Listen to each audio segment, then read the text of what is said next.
The Emirates NBA Cup is here. You can win big getting in on the action at DraftKings Sportsbook, an official sports betting partner of the NBA.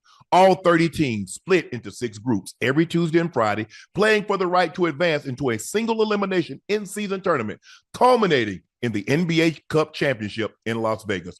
First time, here's something special for you. New DraftKings customers bet $5 to get $150 in bonus bets if your bet wins. Score big with DraftKings Sportsbook. Every point counts. Download the DraftKings Sportsbook app. Use code MONEYMOVES. That's code MONEYMOVE for new customers to get $150 in bonus bet if your bet wins when you bet just $5. Only on DraftKings. The crown is yours.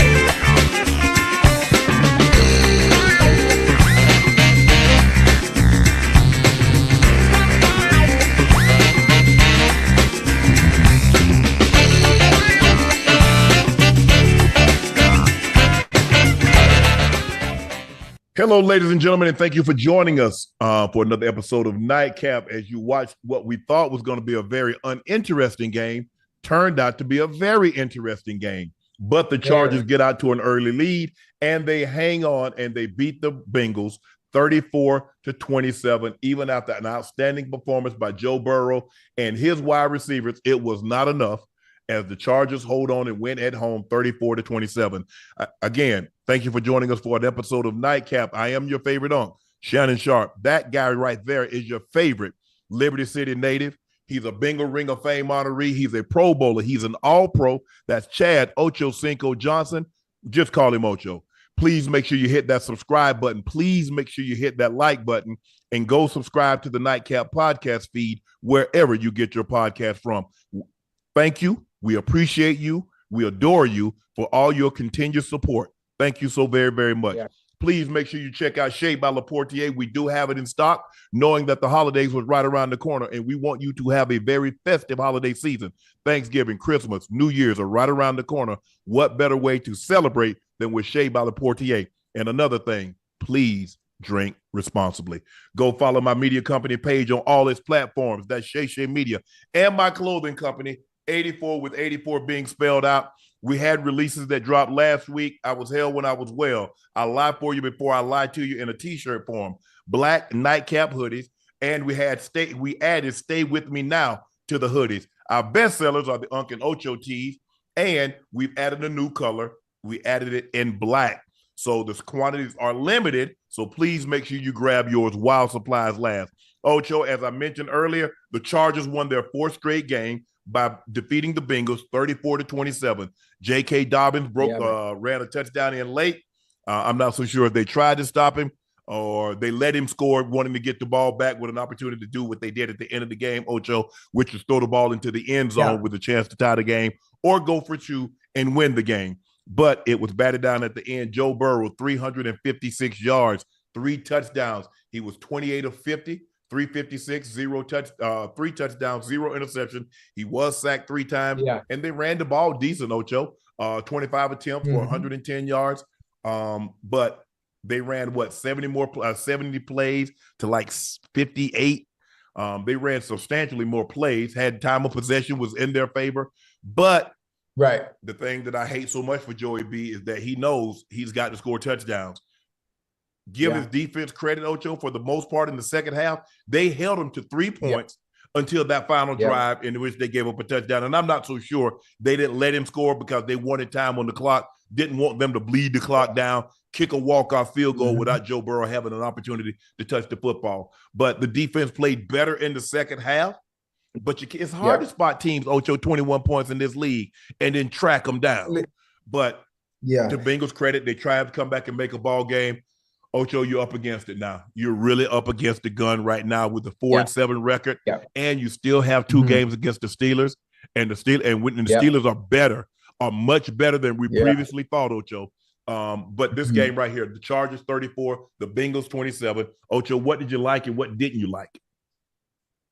I mean, what I didn't like is that I didn't like the first half. I don't like the fact that we're still starting the same way we've been starting since week one. Unc, we start Mm-hmm. slow. Unc, we allow ourselves to put ourselves in the goddamn hole and have to climb out of that hole because our offense is somewhat of a juggernaut.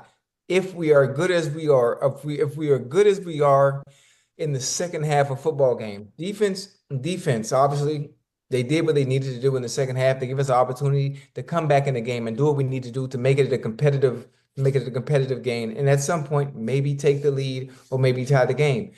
But in the first half, when we get down into the red zone, the field goals is Yes. killing us, baby.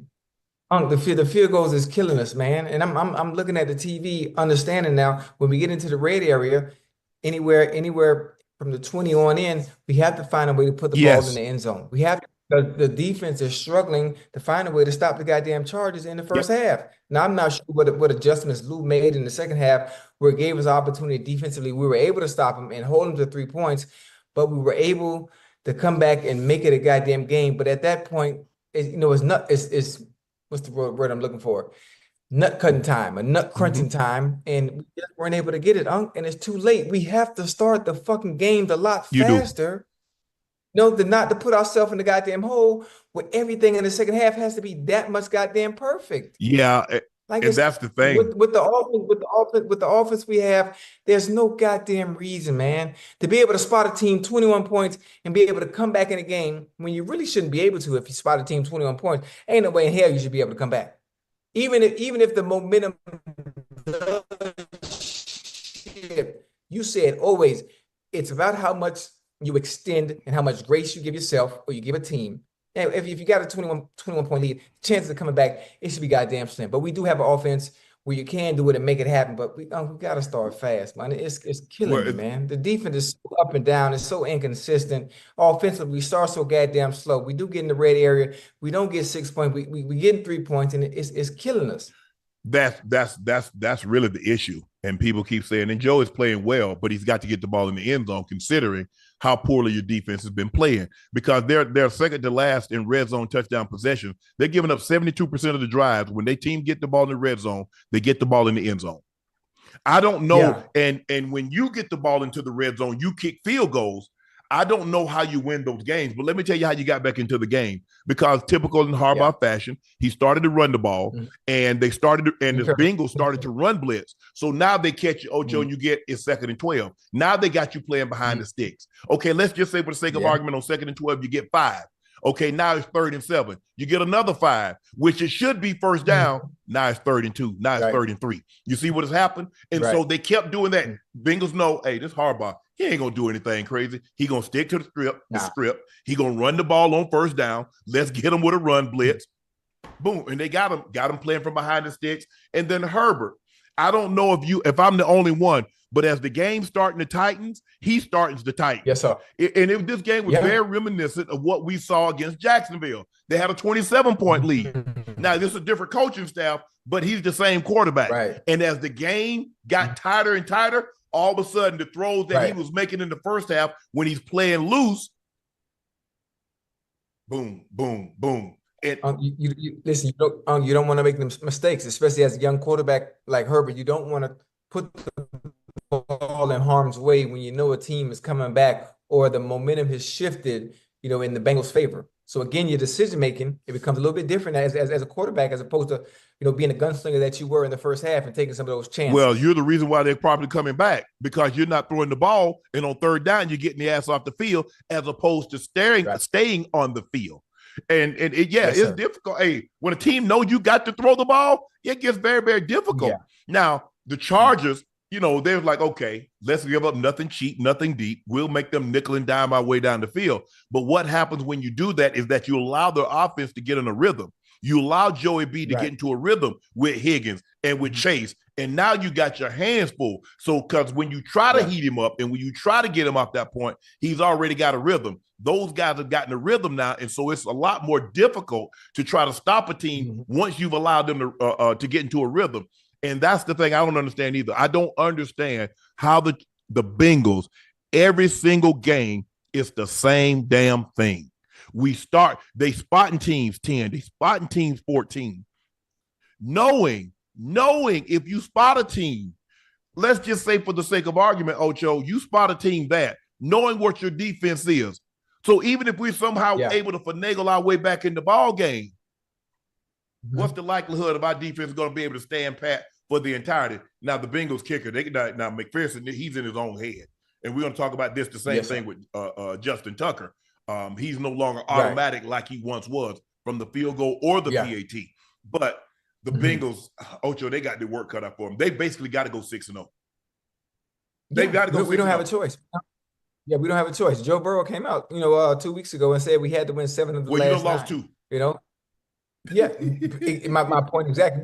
We done lost 2 of those already. So now, I mean, if there's a team that can do it, listen to me real quick. And chat, for those of you that are watching right now, if there is a team that can do it offensively, from an offensive standpoint, schematically, tactically, it is them the way they're built offensively. But we gotta be able to start the game fast. Ocho, you gotta put the players in advantageous situations. You just can't play with your offense, right? Get it done. Listen, I know what you're finna say. You can't say we can't play with offense, but Joe has to overcome the bad play on defense. He has to overcome them having lulls, different lulls in the first half of the game. We don't have a choice. You just gave up 34. You gave up 41. Yeah, you gave up 38. Yeah, man, come on, man. I know what you're saying. I know what you're gonna say. There's nothing I can do. There's nothing I can do. I'm just saying from the outside and as a fan of the Bengals and as a fan of the game of football in general, the only way the Bengals are going to be able to win games, the offense has to overcome bad defensive play. The offense is going to have to overcome the little spells in the spells in the first half and the spells in the second half. You're going to have to extend not plays, but the score line and being able to play from ahead and try to extend that lead as much as possible, depending on when that defense decides to have those lows. I'm just trying to figure out if your team they got to damn near play perfect, man. Whoa. Before we go any further. Offensively, they damn got to play perfect. Before we go any further. If your team didn't win today, I don't want to hear you say foot or ball. Come on, man. Don't do that. All I know about the Broncos won. Come on, Broncos won. You see the Broncos hang 38 on them? Yeah, yeah. We 6-5. Oh, Bo. What? I tried to tell you about this. Ocho, y'all, look, like I said, you still got the Steelers twice. You got the Bengals twice. That's 4 games. I don't know who they have outside of that. Because you said we got the Bengals twice. I mean, no Browns. Y'all got the Browns twice. Y'all got the Steelers twice. That's 4. You only got 6 games left. Yeah, man. They only played the Browns once, so they got the Browns once again at home. Steelers, Cowboys.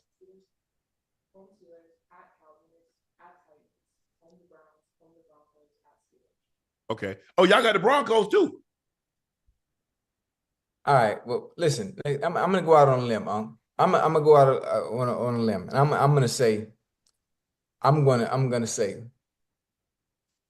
it's up to Joe Burrow in that offense, man. It's up to Zach Taylor. If we want to win these next 6 games, I believe. You know what, Ocho? Hold on. Talk to me. Wait, hold on. Before you say anything, before you say anything, talk to me nice. Okay. Talk to me nice. Hold on. Are they on so they got the Steelers on the 1st of December, so that's in 2 weeks, right? So they got your guys go on a bye, Ocho. So you got the Steelers at home, you're at the Cowboys, you're at the Titans. Those should be wins. You should be able to beat the Browns. It's going to come down. I believe your season's going to hang in the balance. Can you beat the Steelers? Last game of the season on January 5th in Pittsburgh. I think that's what it's going to come down to.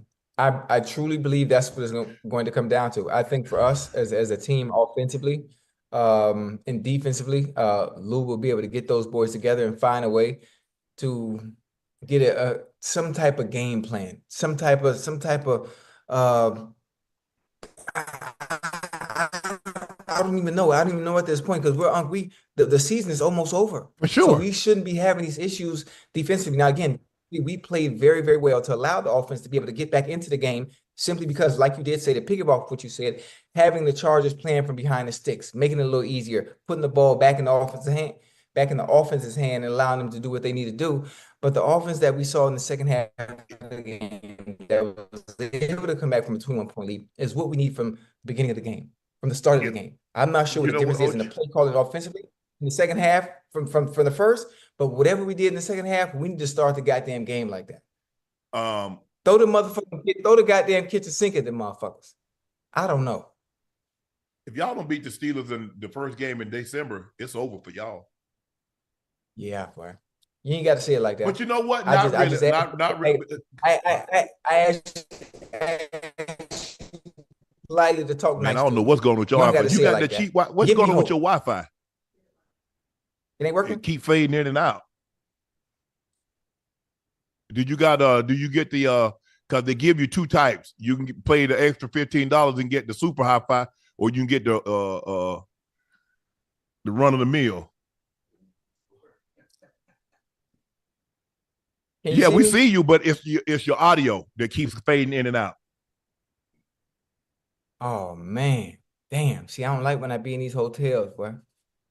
You want me to try to get the better Wi-Fi? Or you want me to keep going? Well, you probably should have got that from the beginning, but but we learned lesson learned moving forward.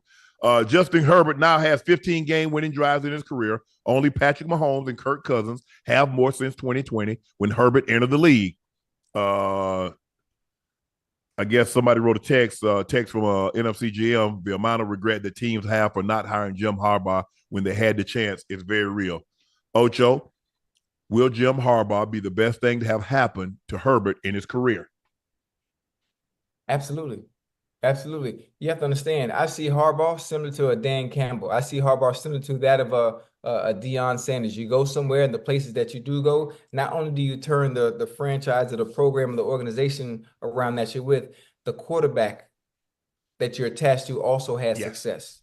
Being better with the ball offensively, being able to process information and make sure you play it a way where you always give your team the best chance to win the game, which is why I think you saw what you did in the second half with him not making the desperation throws, which allowed the Bengals to come back in this game. The goddamn Chargers in a whole, in its totality, they look completely different with a few different pieces defensively, but the defense looks different. The offense looks different. Quentin Johnson, young brother, I salute you. Young brother, I salute you. Your confidence is there. You look like a completely different receiver today. I'm not sure if Harbaugh has anything to do with that, but I'm sure what he's brought to that culture and that winning mentality has changed everything about that team. That's including the players and their play. The Bills hand the Chiefs the first loss of the season. Josh Allen rushes for a late touchdown on fourth down. I don't know what the Chiefs were thinking. They know they're going to put the ball in Josh's hand, and he's going to run it. He's going to run it. That's what he's done every time against the Kansas City Chiefs. When they get to fourth down, they get to 3rd and 1. That's what you're supposed to do. Put the ball in your best player's hand and let him do what he does. But the Bills put up 30 points against the Kansas City's defense that hadn't allowed more than 30 points since week 4 of 2022. Forced Mahomes to throw 2 interceptions. Allen improved to 4-1 in the regular season over Mahomes. Buffalo is now 9-2, a half game back of Kansas City for the best record in the AFC. Look, isn't that, I mean, people see, the thing that I hate, Ocho, is that like when we analyze or critique a great player, and that's what Mahomes is. He's a historically great player. Yes, People's like, well, Mahomes not playing well. And when you say that, people think that you're trying to take away from what he's already done. No, he's done that. I'm talking about right now. Nobody can end there. Even if you were the most ardent, diehardest of Chiefs fans, thinks Mahomes is playing well. He's not. That doesn't mean, and because he's not playing well, that doesn't mean, do you believe he can turn it around? Yes. But let's deal with what we need to deal with. Look how many interceptions he had as opposed to touchdowns. Yeah. It's damn near like every game you pencil in, Mahomes going to turn the ball over at least once. At least once. He's not playing well. He has not played well this year. He's had moments in which he's played well, but the totality, Mahomes used to play clean for the entirety of the game.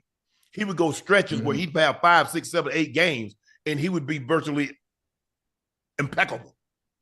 Now you hope you can get 5 or 6 possessions in which he's impeccable. But he's not playing well. The defense gave up 30. Like I said, think about it.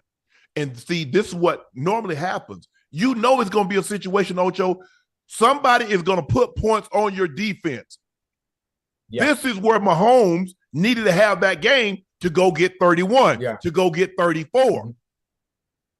So that's the question that you're going to have to ask yourself, Chiefs fans, follow the NFL. If somebody can have a day in which they get up on the Chiefs and have better than normal day against that defense, can Patrick Mahomes and this offense outduel an opposing team's offense? It used to be a no doubter. It used to be, unless you scored 28 or 30 points, you couldn't beat the Chiefs. Right. Well, honestly, if you think about it, and when it comes to the regular season, now the Bills are 4-1 against the Chiefs.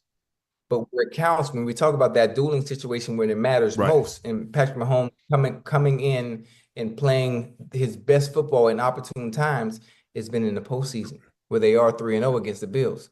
So again, in the regular season, for some reason, the Bills have always had success when it comes to playing the Chiefs. But when it mattered most in the postseason, Patrick Mahomes has always come on top in those dual games like that. But again, not to take anything away from the Bills and what they did today. Hell, I even had the Bills. I think everybody should have. I think the thing is, Ocho, is that people are like, well, Mahomes, but we've never seen Mahomes play stretches like this. That's the difference. Yeah, we know what he is. We know what he's done. But we haven't seen him play like this. We haven't. He had Worthy wide open and he throws him, leaves him out of bounds. He leaves him up the field as a touchdown. It's plays like that he used to never miss. And now it's more routine to see him miss those throws than make those throws, which is very uncommon. It's something that we're not used to seeing. The Bills mounted 5 scoring drives of at least 8 plays and 60 yards. 4 of those plays ended on a touchdown and 1 ended in a field goal. So 5 of the 6 drives of at least 8 plays and 60 yards ended in scores. 4 TDs, 1 field goal. Josh Allen was 27 of 40, 262, 1 touchdown, 1 INT. They ran the ball 31 times for 104 yards. James Cook had 2 touchdowns, and it was Josh Allen that sealed it late on the 4th down, 26-yard run. Patrick Mahomes, look at it, 23 of 33 for 198. Has Patrick Mahomes have a 300-yard game this year? He might have one. Yeah, maybe one. But again, you know what else? You know what else that comes into? It makes it that much more difficult. Coming off a Super Bowl champion. Coming off a Super Bowl win. Everybody targeted you. For sure. Everyone has studied you. All your tendencies, everything you like to do. They studied your offense, they studied your quarterback. So it makes it that much more difficult for Patrick Mahomes and that offense.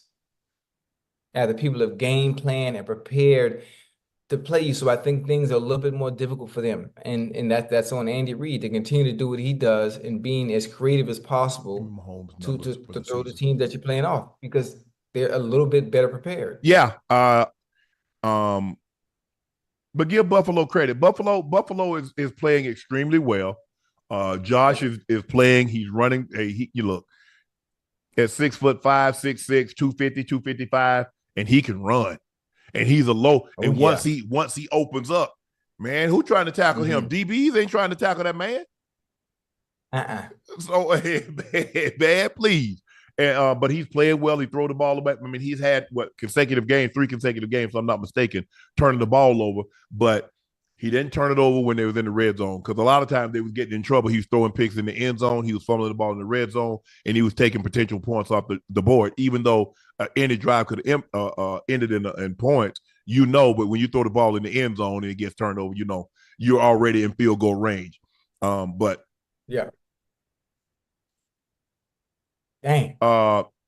If I told you the quarterback has thrown in 11 games, in 10 games, have thrown for 2,400 yards, he has 15 touchdowns and 11 interceptions, what would you say, Ocho?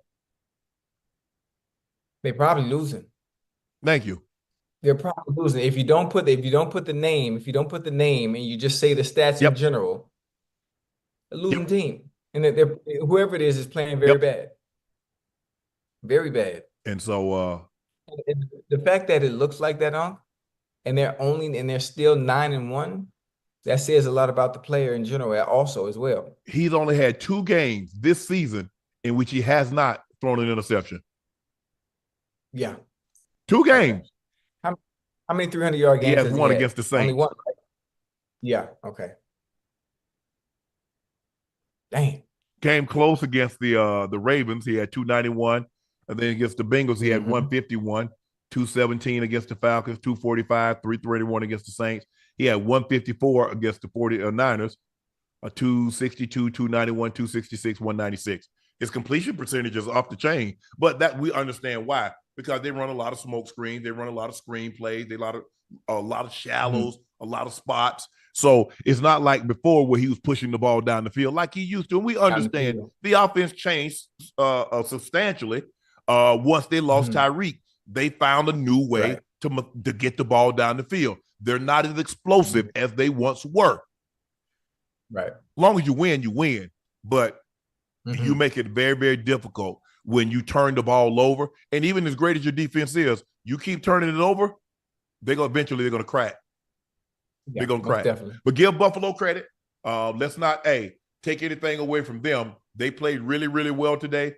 They got some big-time plays. Coop had a couple of big catches. Shakira came up with some Samuel played really well, came with some key third downs. But the Bills win and move within a half game of Kansas City for the #1 seed in the AFC.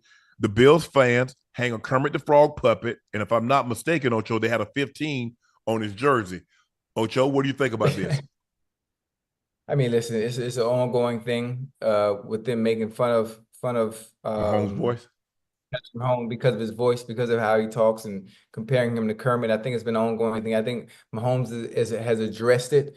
And I don't think it doesn't really bother him, but I understand the whole thing. They won, but again, those Bills fans might want to be cautious. This isn't just the regular season, because when it matters most, we're goddamn Pat Mahomes is 3-0 against the Bills and their fans. We're gonna see. He's gonna remember that. He's gonna remember that. So, kudos to the Bills. I mean, kudos to their fans. I had the Bills winning this game, and Josh Allen. Steelers, Ravens. Young Bull is the real deal, man. He's the real deal. Obviously, he did have a turnover, and he has been turnover prone in the past, and I think that's been his Achilles heel. But this year, he's been protected the ball for the most part extremely well this season, and I think they're gonna go far. They're gonna go really, really, really far. This You like Buffalo better this year than in previous years? Oh, absolutely. Absolutely. The fact that not only is Josh Allen playing well, he's not a turnover machine as he once was. He's not relying on his arm strength to squeeze ball in places where he shouldn't be trying to throw it. Yeah. So he's improved on that. And for the fact that he's not a turnover machine right now, I had the Bills going much further as opposed to they have in previous years. Lamar can't get it done. He can't beat the Steelers again, Ocho. The Lamar Jackson Steelers, Russ. The Steelers beat Baltimore 18-16. It's just been difficult for the Ravens to overtake the Steelers when Lamar continues to struggle against them. Now, the fans going to come out there and say, well, he ain't got no receivers and he ain't got this. They're going to blame Todd Monken for the call because Lamar played bad. And he's played bad more routinely than not when he's faced the Steelers. Go ahead. I have a question, huh? Talk about the Ravens-Steelers game. Answer this for me. How many times did Derrick Henry carry the ball today? Derrick Henry had 13 carries. They ran the ball 19 times for 124. Lamar Jackson threw the ball 33 times for 207 yards. Now, we go back and look Cleveland. What was the ratio? But y'all don't want to be but see, when we try to tell you your recipe to make a great dish that everybody in Baltimore and Maryland and surrounding counties is going to love, we hate. But y'all keep doing it this way. But anyway, let me finish this, Ocho. The reigning MVP is now 1-4 against the Steelers after completing just 48% of his passes, 16-33, which does not include a desperation toss on a failed 2-point conversion. Justin Tucker missed 2 field goals. He missed field goals from 47 and 50 yards in the first quarter, which marked the first time since 2022 that he's failed to convert on back-to-back attempts. Tucker has now missed 6 field goals this season. Last season, he only missed 5. Tucker said the playing surface wasn't ideal. Tucker, how many years have you kicked in Pittsburgh? Every time, name a time this time of year that the Steelers' playing surface is ideal. What we've seen from Tuck is that he's no longer automatic, Ocho. Kicks from 55 and in, they were money. Automatic. He could kick on the moon. He could kick in Pittsburgh. He could kick in Denver. It did not matter. But now, that's no longer the case. Because now if the game was close and you put it on the foot of Tuck was going to handle it. What did they do first game with have they played who did the Ravens play? The 49ers opening night? No, the Ravens played the Kansas City. Give me the start. Let's see what the run ratio, the pass ratio. Because they've lost. How many games have the Ravens lost? 4 now, right? They've lost 4. Mm-hmm. Let's see the ratio run pass. We know they lost when they passed the ball more against Cleveland and the Pittsburgh. Let's see the other 2 losses if the run ratio what it was. Probably but we're going to find out because I want to speculate. Let's get this right because Ocho, they want us to be perfect. So let's make sure we're perfect because somebody go say, Ocho, they did blah blah blah. So we're gonna make sure we got it right. Let's see what the ratio is.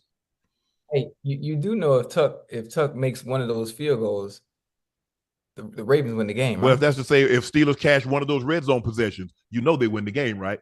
So we're doing hypotheticals. One team kicked 6 field goals from the red zone. Yeah. 6 field goals. Exactly. The Steelers win the game without scoring a touchdown. Yes.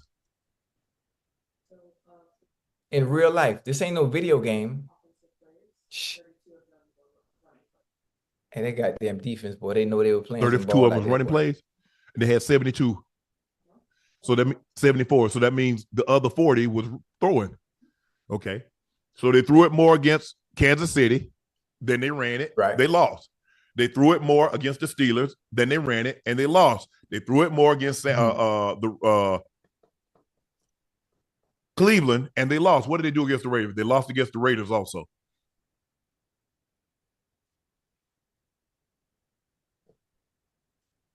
I just don't understand how you think 13 carries is enough for Derrick Henry. It's not that complicated. Now, look, I understand early in the game, it changed the momentum of the game. When Henry fumbled, it looked like they were going in to get points then, and it kind of changed things around.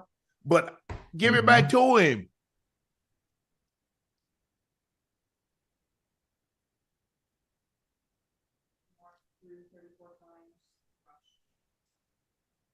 Every game in which they lost, they've thrown the ball more than they've won.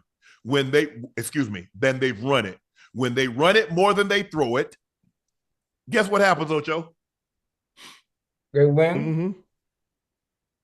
They win. They win every time. Listen, we've talked about the recipe for the Ravens for a very long time. Understanding what it takes for them to win games. Obviously, when they give Derrick Henry the ball, I say more than 20. I say more than 20 times a game, they always come out on the winning end. In every one. I just don't get it. I don't, Ocho. I don't understand why you have Derrick Henry and you leave a game and Derrick Henry only has 13 carries and you feel good about that. The same thing. I mean, he has 16 carries. He has 16 carries. If I'm not mistaken, Ocho, against Cleveland. I can't go back off the top of my head and remember how many. It was 16. The number was 16 against the Browns. It was 16. But also playing against the Steelers, you know what I think it also does for Todd Monken? I think it scares them away from calling the run plays when the Steelers defense is playing that goddamn But I thought you told me you don't let somebody dictate your play. That's what you tell me. You don't let nobody dictate calling the plays or not. Yeah, you don't.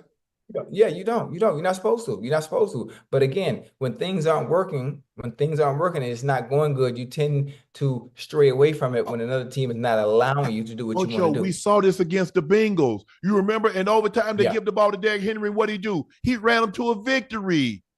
Yeah.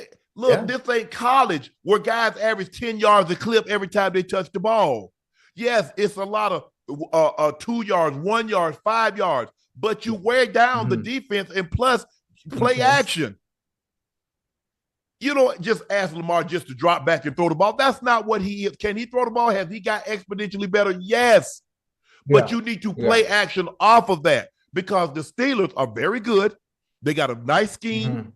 And think about it. Russ threw an interception in the end zone, Ocho. They would have got more points. Yeah. That should have been a touchdown. He just had to bring it down a little bit. Man, I say, come on. I just don't get it. Why the Ravens are so hell-bent trying to prove that we can throw our way to a victory. At the end of the day, if you holding the Lombardi, why do you care how you got it? If you had to run back 3 punts to win the game or had to block 2 field goals, who cares? But this is not your recipe for winning. Right. Dang. Hey, but it was a good game, though. I can tell you that. Yeah, it was good. I mean, look, it's a rivalry game. Hey, it's going to be highly contested. Yeah, it was a good game. It's going to be close. Yes, they turned the ball over 3 times. You go on the road, you turn the ball over 3 times.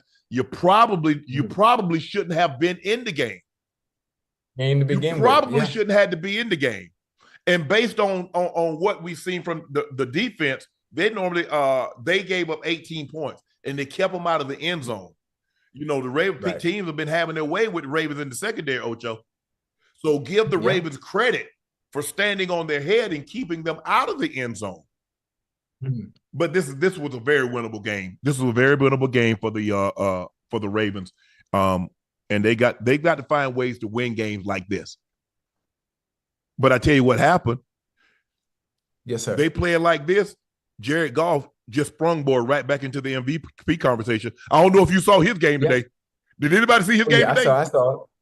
That was disrespectful. Okay. You saw it too. He just sprungboard his way right back into the MVP conversation. Yeah. You know who also's in there? Josh Allen. Josh Allen out. I don't want to leave Josh Allen out of that. But you know what's going to happen?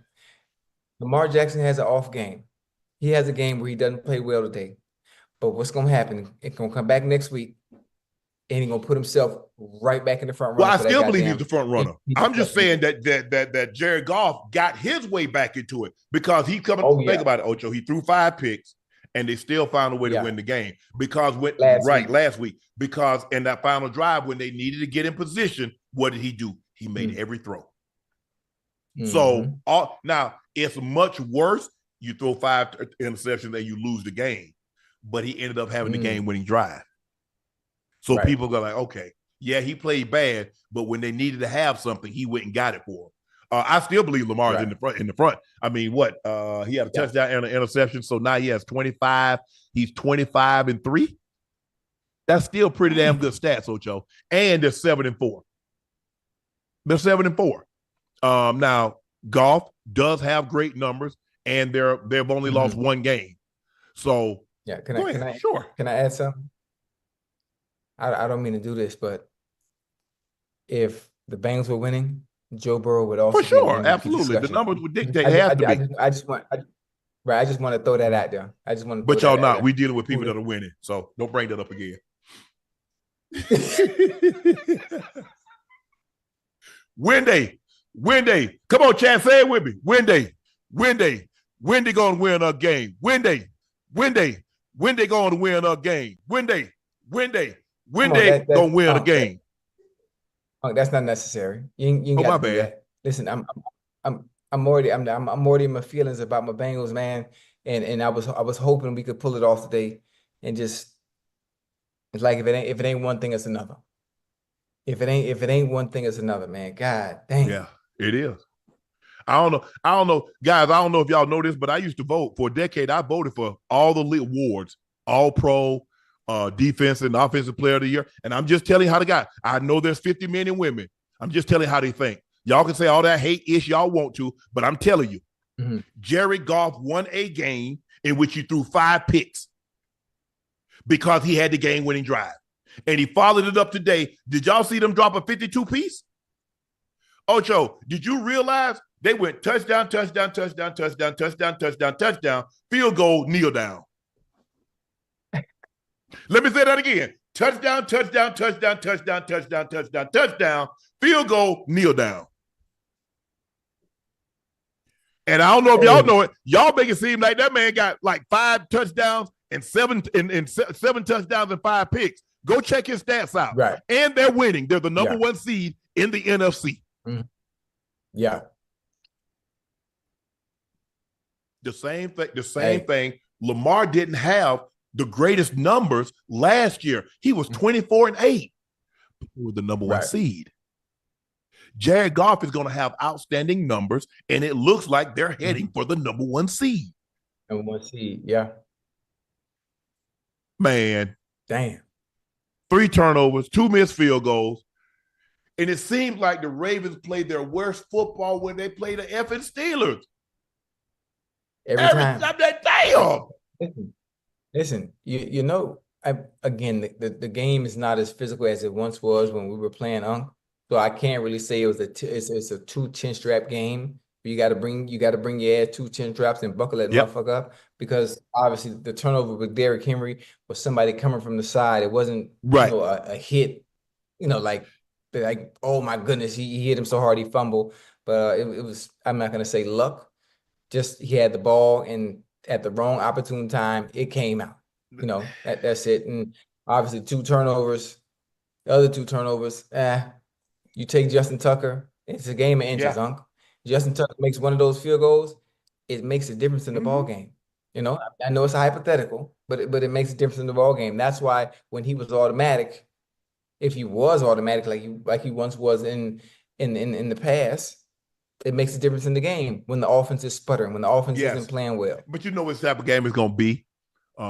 These games are normally low scoring, Ocho. Even if you score touchdown, it ain't like these games been 35, 30, 35, 34, 41, 38. That's not the type of game. These teams are built on defense. They're bullies. Although Lamar, obviously the Ravens have an MVP and an offensive player of the year in Derrick Henry in the backfield. So they're a lot more explosive than they have been in the years past.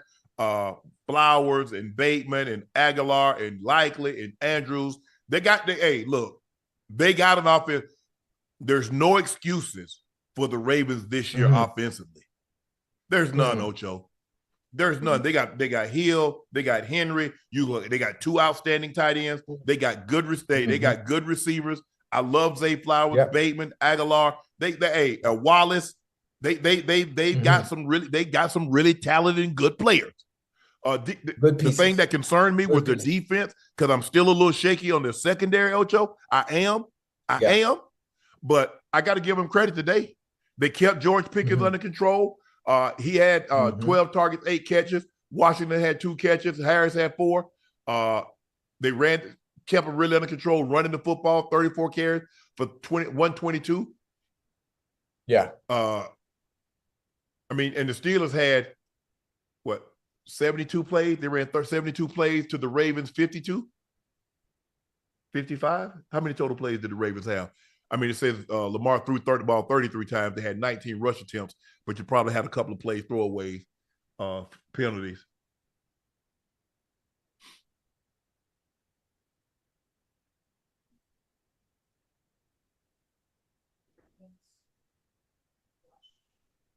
Yeah. Damn.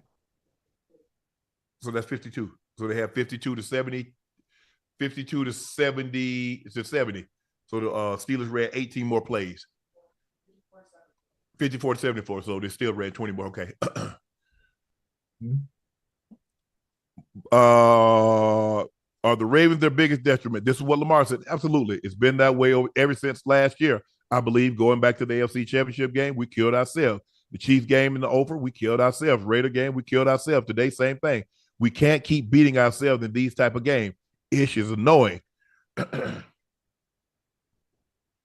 you think, Ocho? There ain't no consolation, Ocho. For you, he being honest with himself. So let me ask you a question. Did this loss go into the? Did it go into the? Who got the win? Was it the Steelers or yourself? The Steelers got the win. So you keep saying you beat yourself. At the end of the day, the same thing. It is the same result. You lost. So guess what happens come playoff time if you beat yourself? You're going home, because this is not basketball. This is not baseball. That's what we love about Not a football so series. much, Ocho. You get one shot. That's it. One shot. And a lot of times the best team doesn't always win. It's the team that plays the best that day. Yeah. And that's why we love football.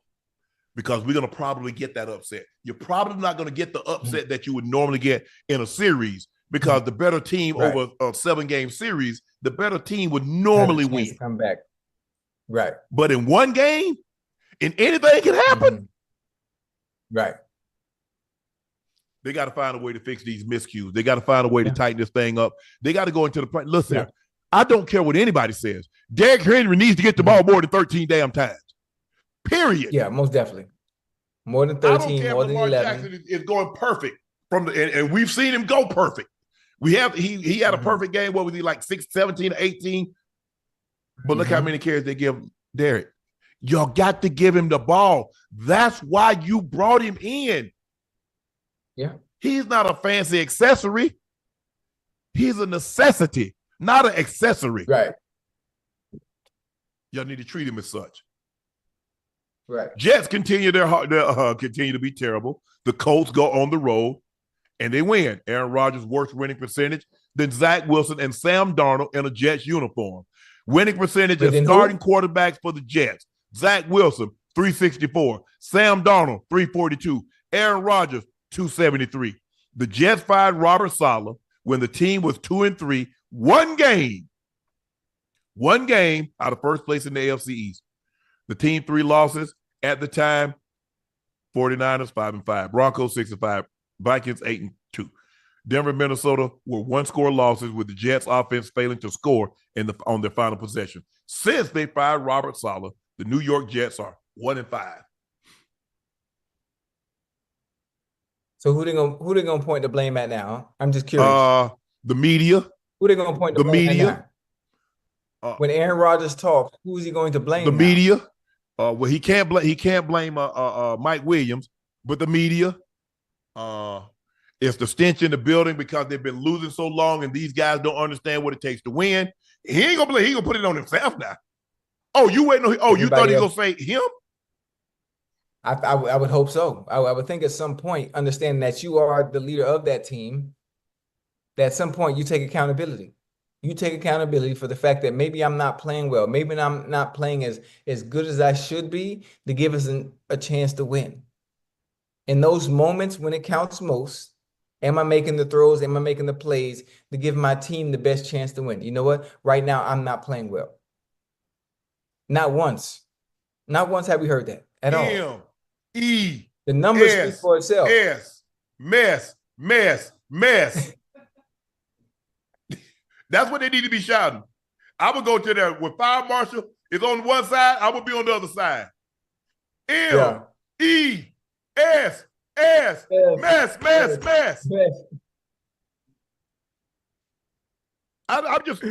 done ran out of people. Now look, you blame Robert Saleh. You blame what's the coordinator? Nathaniel Hackett. You blame Mike Williams. Yeah. I want to know who next. Play calling. Yeah. I'm just waiting on the roll call. Who next, chat? Who next? Who get blamed? Hey.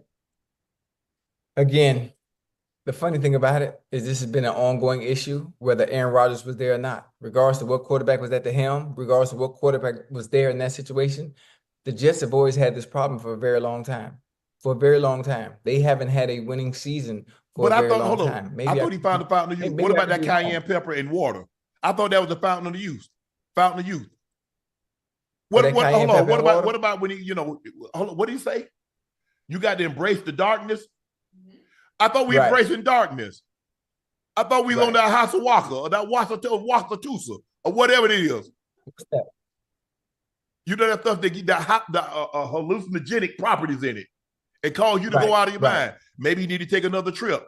I mean, they got a game next week, but why don't you go on vacation? I mean, it ain't required. Games, sometimes they're mandatory, sometimes they're voluntary. So maybe you take a voluntary trip, just go away.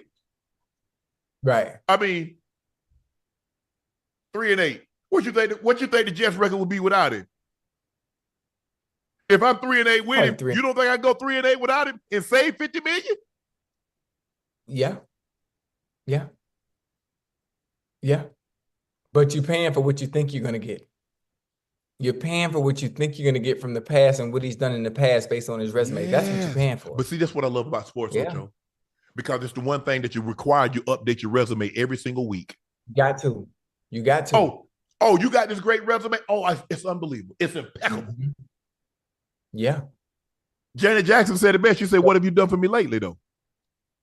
But you know what? You know what's funny? You know, they always stand in a certain position, grace, when it comes to what they've done in the past. Well, that's what they think.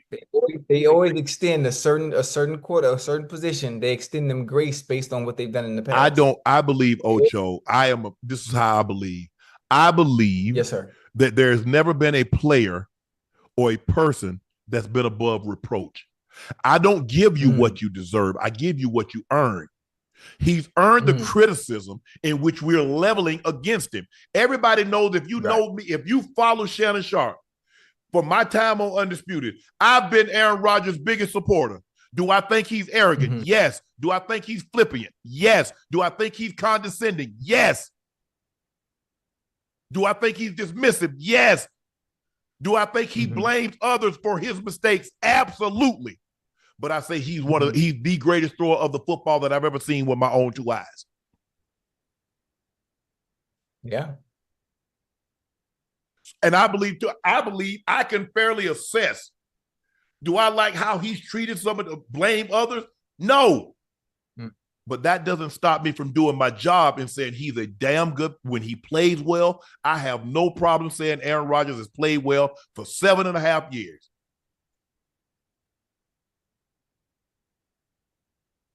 But I've talked to people. I know people, and we'll just leave it at that. But hey. Right. And you're right. A lot of times when someone is so great, you're willing to overlook their flaws. That's a good one right there. And that's with anything. It's just not with sports. Somebody that's really good at something, you allow them to do a lot of things that you wouldn't allow somebody else to do. Right.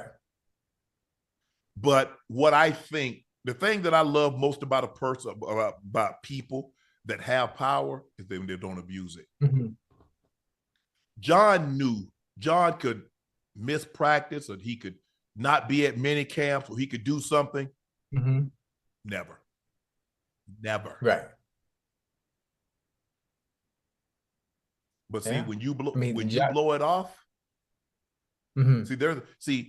there's a difference between being able to influence people and being able to lead people. Now, don't y'all let that go over y'all head now. Let's move on. Let's move on, Ocho. Because we're gonna see here. This was Richardson's first game back as a starter and was a milestone afternoon for the second-year quarterback. He threw for a career high 272 yards and a passing touchdown, and had his best completion percentage in a game where he attempted at least 20 passes. Richardson also added 32 yards and 2 scores on 10 rushing attempts. It's his first game with multiple rushing touchdowns since week 2 of 2023. Today was his first game with 3 combined touchdowns. If I'm not mistaken, I saw something that says Richardson is younger than Shedeur Sanders. He's younger than Beck. He's younger than Cam Ward. He's younger than all the quarterbacks that's playing, that's going to come into the draft, Ocho. And he's 2 years in the NFL. That's crazy. Yeah, it is. It is. And on top of that, I'm happy. I meant to send it to you because I was reading this thing, Ocho. Shedeur's in college. Cam Ward is in college. Beck is in college. Yes, right. This guy's the second year in the league, and he's younger than them. He's younger than Bo Nix. How does that happen? How does that happen? You try to get me to lie. Oh, okay. Hold on. Listen, he's younger than Shedeur Sanders, Carson Beck, Dylan Gabriel, Jaden Daniels, Caleb Williams, Bo Nix, and Michael Penix Jr. Okay, I'm confused. How does that happen? He's been in the NFL for 2 years. COVID, I guess. COVID, you got 3 extra years. So normally you have 5 to do 4. And with COVID, you got 8 to do 5. Right. That's all I got for you, Ocho. I wish I could give you something else, Ocho, to hate so you can sink your teeth into, but that's all I got. Right. I really can't bite into that, what you just told me. I can't bite into that. I mean, because how old is Anyway. how old is he? Like 21?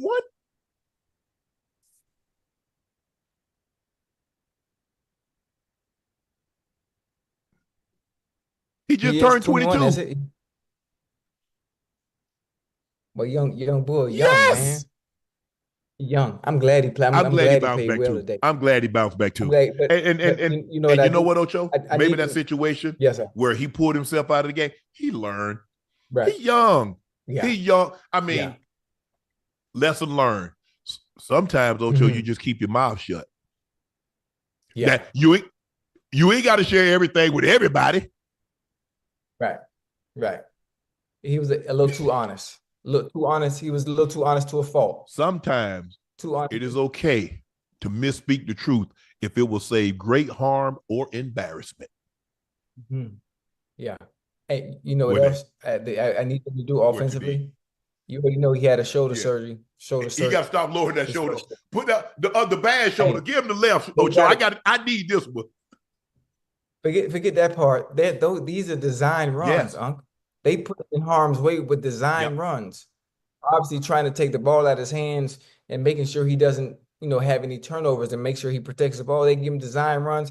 Protect your quarterback a little Yeah. bit more. Protect him a little bit more, please. But Ocho, if he gets 3% better with the weapons Yeah. that he has, Pierce and Pittman yeah. Jr. and Ollie Cox, man, Ocho. Yeah.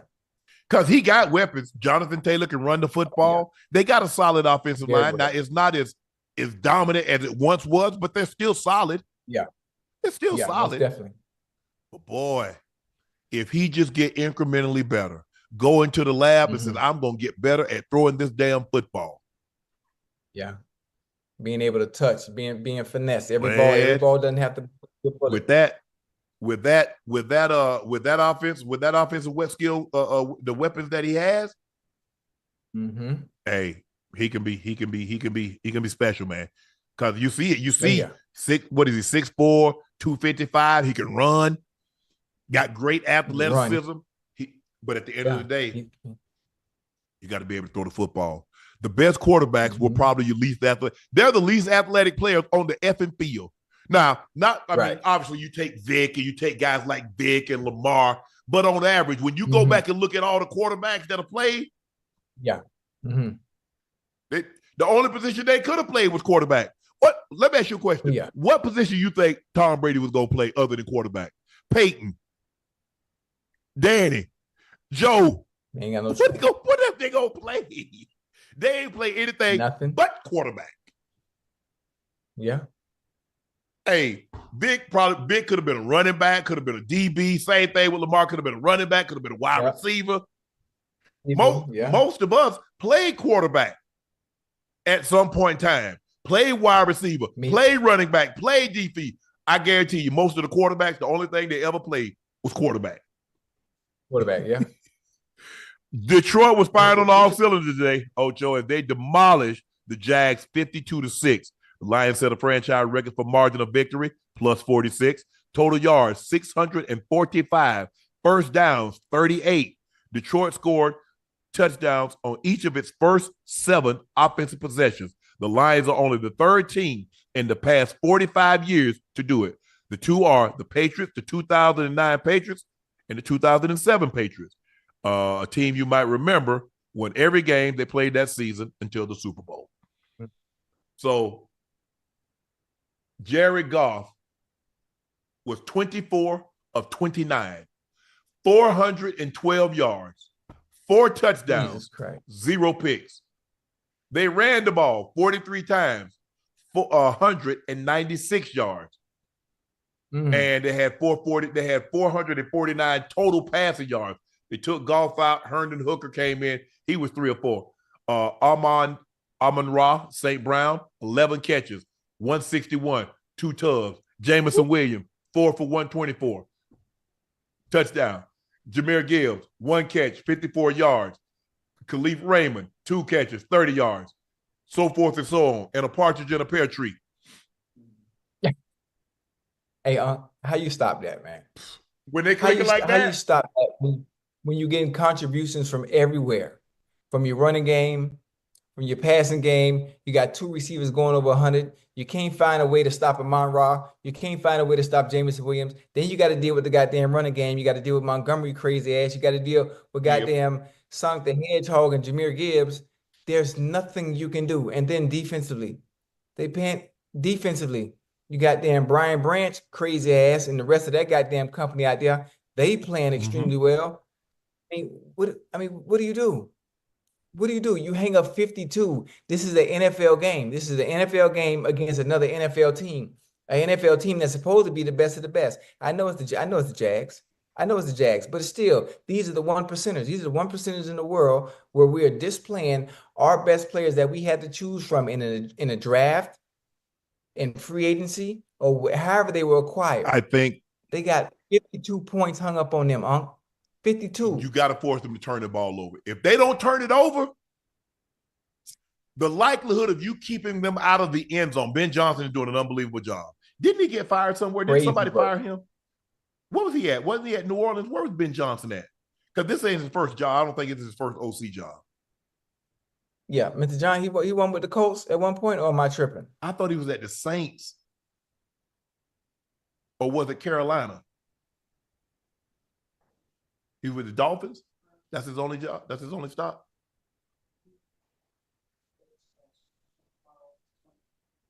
Where was he after that?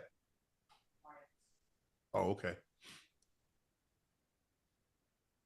Wow. Where was he? He was at the Dolphins, and he's been with the Lions ever since. But think about it. So that means the man had 5 interceptions last week. He had 5 incompletions this week. You see, they one thing my grandma always told me, say God has favor. Huh? Clearly.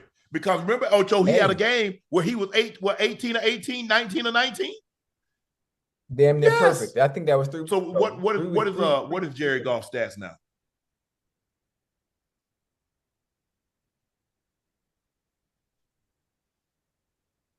I guess this thing out of batteries.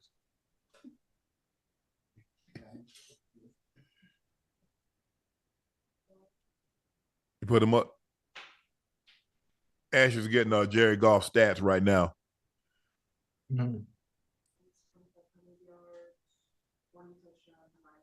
20 and 9 and 2,500 yards. Well, what you call him's almost at 3,000 yards right now. Joe Burrow. Who that? Joe Burrow. I thought Joe crossed. That's what I'm saying. He got it because I think he was slightly above Lamar. And Lamar only had like 100 and something, maybe 200. But anyway, yeah, Joey just crossed. He's at 3,000. He's right at 3,000, or he's slightly over 3,000. Right. Bo Nix was incredible today, Ocho. He threw for a career high 307 yards, and he's the first one of 3 Bronco rookie quarterbacks to ever throw 4 touchdowns in a game. I think the first was Marlon Briscoe, 1968. He was also first black quarterback to start a game. Nix completed passes to 9 different receivers. The Broncos offense total 400 yards, over 400 yards, no turnovers too. The Broncos scored touchdowns on 3 of its first 4 possessions, and their first possession of the second half. Nick has 9 touchdown passes, including 1 rushing touchdown with just 1 interception in his past 4 games. He has thrown 2 interceptions. Wow, since week 2. And since the start of October, Nick lead all rookies, with passing 1,615 yards, 13 passing touchdowns. Ocho, could Bo Nix beat out Jaden Daniels for Offensive Rookie of the Year?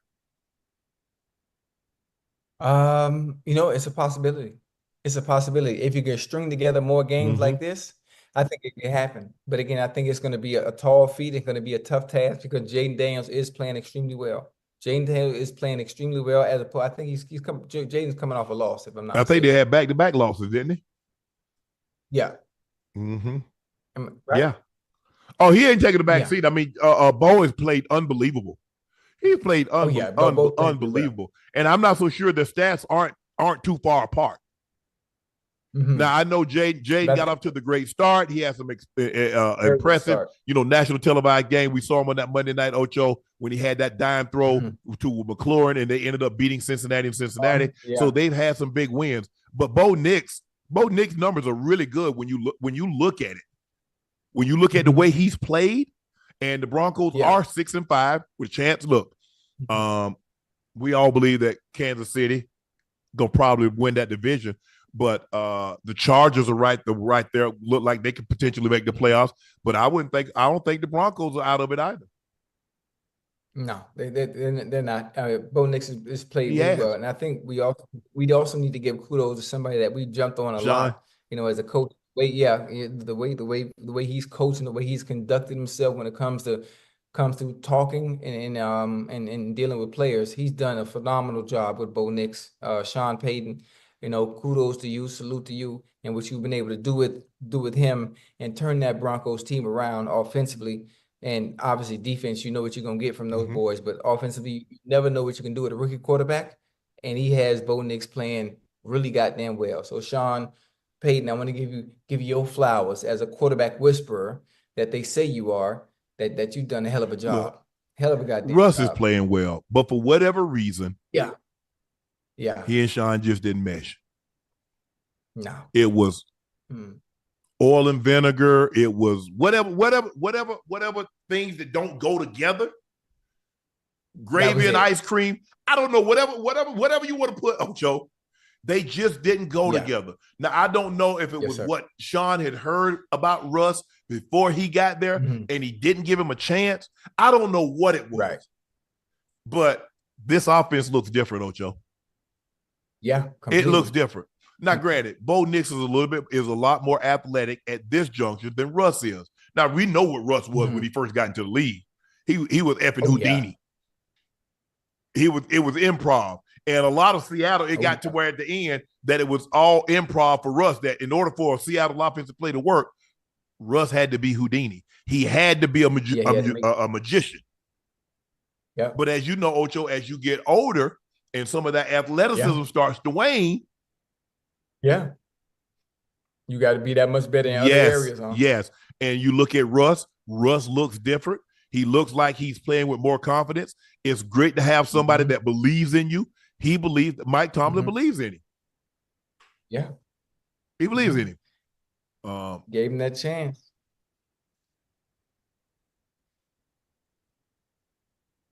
Wow. Uh-oh. Ocho, we got an update. Jamar Chase is angry with the team's inability to close that game. Ask how do you fix it? He said, ask Zach. Ask the coaches. Don't ask me. I just play football. I don't call plays. Whoa. Who said that? Chase. Oh, shit. There was a situation where they ended up getting the first down. Right. But Joe missed Jamar for a touchdown. Guys pressed, he inside release, and the guys collided. Yeah. And he went straight up the field. And when he threw it, he was jumping up and down. Joe didn't see it. I tweeted it. I saw it. They didn't replay it, but I saw it. Yeah. Sometimes, your quarterback won't always see everything. He won't know what's going to happen. And the fact that the guys collided, that means the ball really won't come to you anyway, because you wasn't the read. And hold on that touchdown, Ocho, it just slipped my mind. Ocho, which one? On the long touchdown to T. Higgins, they got him bracketed. Why, if the safety is inside, why is the corner trying to jump the slug on? Stay on the upfield shoulder. He's trying to get that pick, huh? He's trying to get that pick. Just stay in there. He's trying to get that pick, huh? Somebody said they replayed it. I didn't see it. But I tweeted immediately, and I was like, bro, y'all got to play off. You can't be that close when you like that, because what's going to happen when he pushes up the field and one guy goes and, hey, y'all going to collide. And sure enough, but that's just frustration. He knows they're running out of games. And there are no 2-win games on the schedule, which means what I mean when people say 2-win game, a game in which you win and you get 2 victories for it. There aren't any of those on the schedule. So he knows this was a game. This could have started something really, really, really, really good. Now look, and the thing is, Ocho, you don't want to go into the bye with a loss. Damn, that hurt, Ocho. Hey, that ruined your whole bye. I don't care what anybody say. They lying if they say it don't. It does. It's gonna sting. It's gonna sting. And then you know what it does too. Also, it put that much pressure on you. It put that much more pressure on you on the game coming up. Who we got? The Steelers, right? Yeah, but y'all got a bye week this week. And T. Higgins. T. Higgins was frustrated with the Bengals, said we can't finish the effing game. Mm-hmm. Yeah, them boys hot, boy. Them boys hot. But what we need to do, it ain't even about finishing the game. We need to start that motherfucker But it's, we didn't start where we had the opportunity to finish it. And we missed 2 field goals. Ocho, you missed back-to-back field goals now. And the same way you hooked it left. Damn, bro. You didn't make no adjustment. Hey, listen, one of the most difficult positions on the field is kicker. It is kicker, One slight adjustment, one slight mistake, a swing of the leg, you not keeping your head down at the ball, allowing your foot to sway a little further left than it should, it changes the trajectory of the ball. So as a kicker myself, I understand the difficulties that comes when it comes to kicking the ball. Right. So McPherson, all you got to do, you go back to your basics. Same thing with Justin Tucker. You go back to your basics. Go back to your basic fundamentals when it comes to kicking the ball and start all the way over. Start all the way over and be yourself Mike back Brown up. Gonna kick himself in the ass because boy Chase about to hit them over the head. Oh yeah, big time. No, they don't really. No, Ocho. And the thing is, he ain't even got no mask. Y'all know it's him. So when you hear something fit you in the back of the head, just tell the cops Jamar Chase just robbed us. Yeah. And matter of fact, you know what's funny? It wouldn't even be a robbery. No, hell no. It's well deserved. Yeah. He earned that. Ocho, think about it, Ocho. You lost a game like that, and you got to get think about what time you're gonna get back in the morning. And you got to take that long ass flight back. Matter of fact, you know what? I should go be waiting. I should go wait for them boys at the gate, man. Go ahead. No, the stadium right here, 30 feet from me. If I look at my window, I'm well, right I look out my window and say, hey, no, I'm gonna be asleep. Because you got to realize, hold on, it's 1 o'clock. Oh, they ain't getting home. They ain't even left yet. Hell no. The game ended 2 hours ago. The game ended 2 hours ago. The game ended at 8:47. So they give you an hour to leave from the stadium. The bus would normally leave an hour after the game in. That's 9:47. Okay, by the time you get to the airport, okay, now guess what? So they haven't left yet. Okay. and guess what, Ocho? It's still 1 o'clock on the East Coast. Y'all in Central Time, right? Ohio Central or Eastern? It's East. Oh, so it's after it's 1:10. That's a 4-hour flight. Yes, you ain't getting home till 5 o'clock. Matter of fact, I meet them boys when I wake up. I get up at 5 in the morning. How far is the flight from LA to Cincinnati? Oh, 4 hours and 20 minutes. 4 hours and 20 minutes? 4 hours. Okay. Maybe 3 hours, maybe 3 hours and 45 minutes because it's 4 hours and 20 to Miami. Well, first of all, how they on the plane if they still talking to the media?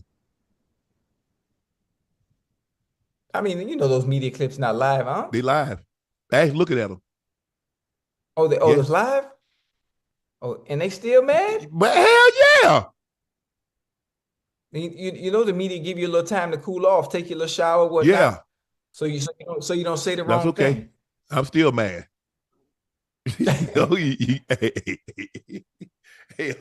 I'm still mad.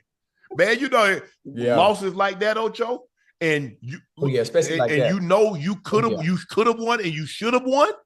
Man, please. Yeah, most definitely. I ain't getting over that anytime soon. And I ain't finna what you call them. And hey, don't talk. I don't want to talk to nobody. What the hell we talking about? Yeah. What we got to discuss? What we got to discuss? Besides, because here's the thing, Ocho. You guys done said the AFC run through Cincinnati. Now, how's it gonna run through Cincinnati if you're not in the playoffs? Who said that? Don't worry about it. Y'all talk. Y'all been doing some talking to Ocho. Hey, you know what I think? What you think? Listen, I'm not trying to put no pressure or say nothing. Chat, y'all stay with me real quick. I think offensively, if we can squeeze even with the the very suspect defensive play, I think we could squeeze in there and find us a wild card spot. We would be a team that a team really wouldn't want to face because of How you what we gonna can do squeeze in there with offensively. that defense? You know you got to bring your And that's defense, why Ocho. that's why I just talked about the defense first. That's before I even said it. Before I even said it. If we can get that defense we had in the second half, I don't know where them boys was Yes. at. But you got to understand, though, Ocho, when you get that kind of a lead, teams call games differently because I don't want to do anything. I don't want to get reckless with the football. I'm not really trying to put my quarterback in harm's way, run a whole lot of scat protection, and leave him vulnerable because the last thing I want to do is a scoop and score or a pick six. So you get a little bit more conservative because you see when a team just opens up the playbook on their ass, they go up and down the field. Yeah. That also tells me they don't trust the quarterback too. But that's Harbaugh. He gets conservative. He gets conservative, Ocho. Right. But damn, my Bengals, man. The Packers defeat the Bears 20-19 with a blocked field goal. Caleb Williams had 231 passing yards in his first game with new offensive coordinator Thomas Brown, who replaced Shane Waldron, who was fired on Tuesday. Chicago's ground game had a strong day, gaining 179 yards rushing, with Williams accounting for 70 of that and 2 touchdowns. Chicago's heartbreaking defeat is their 11th straight and the oldest rivalry in the NFL, and it's his 4th straight this season. Excuse me. The win moved Coach Matt LaFleur to 11-0 against the Bears. The Packers continue to struggle in the red zone. The Green Bay ended the day ranked 29th in red zone touchdown percentage. They went 3 for 5 in the red zone against Chicago. Jordan Love was 13 of 17, 261, 1 touchdown, 1 interceptions. They ran the ball 25 times for 106 yards. They blocked the kick. They blocked the. Same with the Chiefs. Same thing with the Chiefs against the Broncos. At the most opportune time. Hey, I think they cheating with them field goals too, man. Squeezing between the gaps. Well, that's what special teams. I got to find a weakness over the gap. I'll see who's lazy. I'll see who's stepping down hard. Yeah. I'm gonna see who's doing their responsibility, and I'm gonna watch it because you're gonna kick a lot of PATs. You're gonna kick a lot of field goals. Now I'm gonna see where you're vulnerable. I'm gonna see who's giving up their position. And attack that right away. That ain't number Absolutely. Film study. Absolutely. Yeah. Yeah, Jordan Love was 13 to 17 for 261. He only threw the ball 17 times, Ocho. They only had 25 rushes, so they only had 42 plays. God damn. You don't count the plays, you make the plays count. Well, you know what? I ain't got my damn pen and paper. That's what you do. Shit. 18 carries for Josh Jacobs on a touchdown. Christian Watson had 4 for $150. Jacobs had 4 for 55. Now Romeo Doubs only had 1 catch, but hey, Kraft, the tight end, didn't have any. Chicago kicking themselves, man. They had this one. Had it, Ocho. But you know what? The thing is that bad teams find ways to lose. Good teams find ways to win. Yeah. But the Bears did look better. They did. Yeah, from an offensive standpoint, based on how they looked before, I'm sure DJ Moore is happy. I'm sure DJ Moore is happy with the changes that were made. Yeah, he got 7 targets, caught 7 passes. Geno Smith snapped Seattle's 6-game losing streak to the Niners with a 13-yard touchdown run in the final minutes of regulation. Both the Seattle touchdowns came in the second half once the 49ers star pass rusher Nick Bosa exited the game in the third quarter after re-aggravating a hip injury. This was the third time in 4 divisional games that the 49ers have lost a fourth-quarter lead. Being without Brandon Ayyuk, George Kittle, the 49ers relied heavily on Juwan Jennings, who hauled in a game-high 9 receptions for 91 yards and a touchdown. Thought he played well. Jennings played well. Jennings is a very good receiver. He's been playing well. They ran the ball 27 times for 131 yards. Mack had average 4 yards a carry. Purdy had 5 for 40. Brock Purdy threw the ball 21 of 28, 159 interception. But Geno got on his horses and scrambled in and hit the night on him.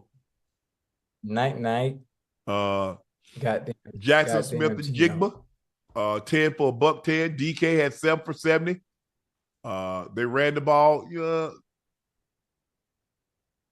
4 yards a carry. Kenneth Walker had 14 for 54. And Geno had 4 for 29 with a 16-yard long. These were the games the 49ers normally win. But they're losing them now. Yeah, most definitely. Yeah, I'm glad Geno won this game because they was on a downward spiral. Big downward spiral. So to be able to get a game like this against the 49ers, even though they are hampered and hurt, but they still have more than enough talent. They got Purdy, they got McCaffrey, they got Jennings, they got Debo, Juszczyk. The offensive line is still there. They got more than enough. There's no reason for them to have blown this lead. Yeah. In 2017. But congratulations to the Seahawks. After falling to 2-6 with the Week 9 loss to the Bills, Miami has now won 2 games in a row last Monday against the Rams and today against the Raiders. The Dolphins are now 4-6. Ocho, will the Dolphins make the playoffs? Right now, they're in 9th at 4-6. The Colts are on the outside looking in at 8. The Broncos have the last remaining spot, which with 6-5 record, they're 7th. The Ravens are 7-4. The Chargers are 7-3. Texans 6-4. They're 6-4, even though they have a worse record. They're leading the NFC South, and then you got Pittsburgh at 8-2, Buffalo at 8-2, and the Chiefs at 9-1. Will the Dolphins make the playoffs? What's the Dolphins schedule? Put up Dolphins schedule right quick. Who the Dolphins got next? Y'all got Buffalo again. I'm certain. Yeah, I think y'all probably got the Jets again. Buffalo is a difficult game. Jets is winnable. Okay, you guys got the Patriots at Green Bay. Okay. The Jets at home. Okay. At the Texans. 49ers at home. At the Browns. At the Jets. So you have the Jets twice. Right. I mean, I'm gonna be honest. I think most of those games are winnable. They're going to be competitive. What tool are we going to get? What tool are we going to get? Can we get a flash of what we had last year from a production standpoint? You know, I know we're already in week 10, maybe week 11, whatever it may be, whatever week we're going into. But can we get that offensive production from Tyreek Hill, from Waddle, from Mostert? How's their health? Mostert and Achane. Achane, there's a chance. Tua was what, 28 to 36, 288, and 3 touchdowns. Geno Smith had 6 for 102. 2 touchdowns. Got left wide open on a 57-yarder. Tyreek was 7 of 61. He had a touchdown. Jalen Waddle 2 of 37. Achane ran the ball 17 times for 73 yards. Gardner Minshew had 2 touchdown passes. Brock Bowers. He was sensational today. 13 catches, 126 and a touchdown on 16 targets. But it's going to be interesting. The Texans game, the Jets. That's going to be a good one. So they got the Patriots next week, and then they got the Jets on they got the Patriots next week, and then they have the Packers on Sunday night. In Lambeau? Yes. Hey, Thanksgiving. That's Thanksgiving, isn't it? Yeah, the 28th. I don't like that. That's Ocho. It's cold in November in Lambeau. Why are we just getting ready to say that? I don't like that. I don't like the fact that you have to go. Listen, that's been the Dolphins' Achilles heel. When you make it to the postseason, having to go play in Buffalo in the cold. Now it's a regular season. Now you got to go the goddamn early December in Green Bay. And they got another Sunday Boy, do night you know game, what that's Ocho. They got another Sunday night game against where? on Cleveland, but they're gonna probably flex out of that. Oh, it's not gonna be that. Yeah, Cleveland not gonna be that bad. Cleveland not gonna be that bad. But going to Green Bay in December, I don't want none of that. Oh, I don't want none of that. Cleveland in December? Oh yeah, it's gonna be bad. At night, Yeah, I mean you don't play in it's Cleveland. bearable. You know that water Oh coming yeah, off Lake Erie. yeah. To me, it's bearable. You know, playing in Cincinnati, playing in Cleveland, I can deal with that kind of cold. That kind of cold they got over there in Green Bay? Oh I ain't no, trying to sir. deal with it. I You know, don't you want like none of playing in the that. cold? Hell no. Yeah, I enjoy the cold. As long any like 30 degrees, 40 degrees. Like when we started talk about 20 and below. Oh no, sir. Yo, it's gonna be I cold. don't want no part. I don't want no part of that. Mm-mm. Dang, what a So beautiful day. Ocho said there's a chance. Ocho, the Vikings beat the Titans 23-13 with 81 yards receiving. Justin Jefferson now has set the career, has 6,811 yards in his first 5 seasons. He passed Torrey Holt of 67-84 for the most NFL receiving yards in a player's first 5 seasons. Mind you, JJ still has 6 games to go. 5 games or 6. Mhm. I think kick. They're 8-2, so they got How 7 many games games to he go. got? Oh boy, He finna blow that thing out the water. destroy that. He finna destroy that. He's the real JJ the real And I deal, thought boy. Chase was coming behind to catch it, but I don't think Chase can get him. Wait, he was in the lead though. Chase was in No, the I'm lead. saying for most receiving yards in a player's first 5 seasons. Okay. Yeah. Because he about to smoke. He That's about to crazy. smoke this thing. I can see him. And the I can boys, see him going what? What you think? 7,500 and First 5? 75. And Yeah. remember, Ocho, if he didn't hurt that hamstring last year, where this thing would have been. Remember, he missed like 8 games. Games, yeah. But he Hey, had them boys good, man. JJ, he had 6 for 81 today, Ocho. Jordan Addison, 3 for 61. Sam Darnold was 20 of 32, 246, 2 touchdowns. Whole hum game, rushing the football. Will Levis did have a 98-yard touchdown pass.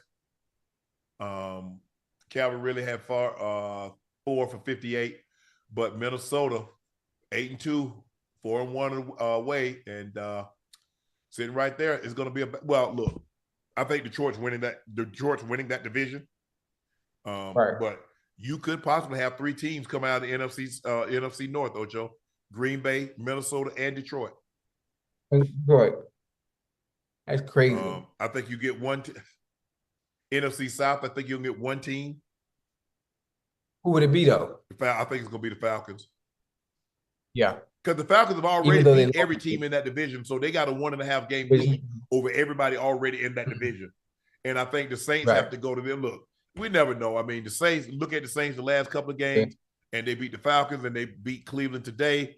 The Falcons lost to the Saints and then got blown out on the road at Denver. Tampa, Baker's having a great season, but they're losing. And Carolina is Carolina. Carolina's Carolina, Ocho. Yeah. Taysom Hill sets a record for the most rushing yards by a tight end in the game. The Saints got the full Taysom Hill experience against the Browns. He was a blocker, receiver, quarterback, running back. He scored 3 times, but was also picked off throwing deep into the end zone, and he fumbled. Taysom Hill is the first player with 3 rushing touchdowns, 50 receiving yards, 1 pass completion in a game since Ed Podolak, the Chiefs, Ed Podolak. Taysom, today he had 3 rushing touchdowns, 10-yard, a 33-yarder, and a 75-yarder. Yeah. He had 7 carries, Ocho, a $138. He had 8 receptions on 10 targets, 50 receiving yards. He lost a fumble on a reception inside the Browns' 10-yard line, 1 interception on an ill-advised deep ball. He had 1 kickoff return for 42 yards, and he had an 18-yard pass completion. Man, he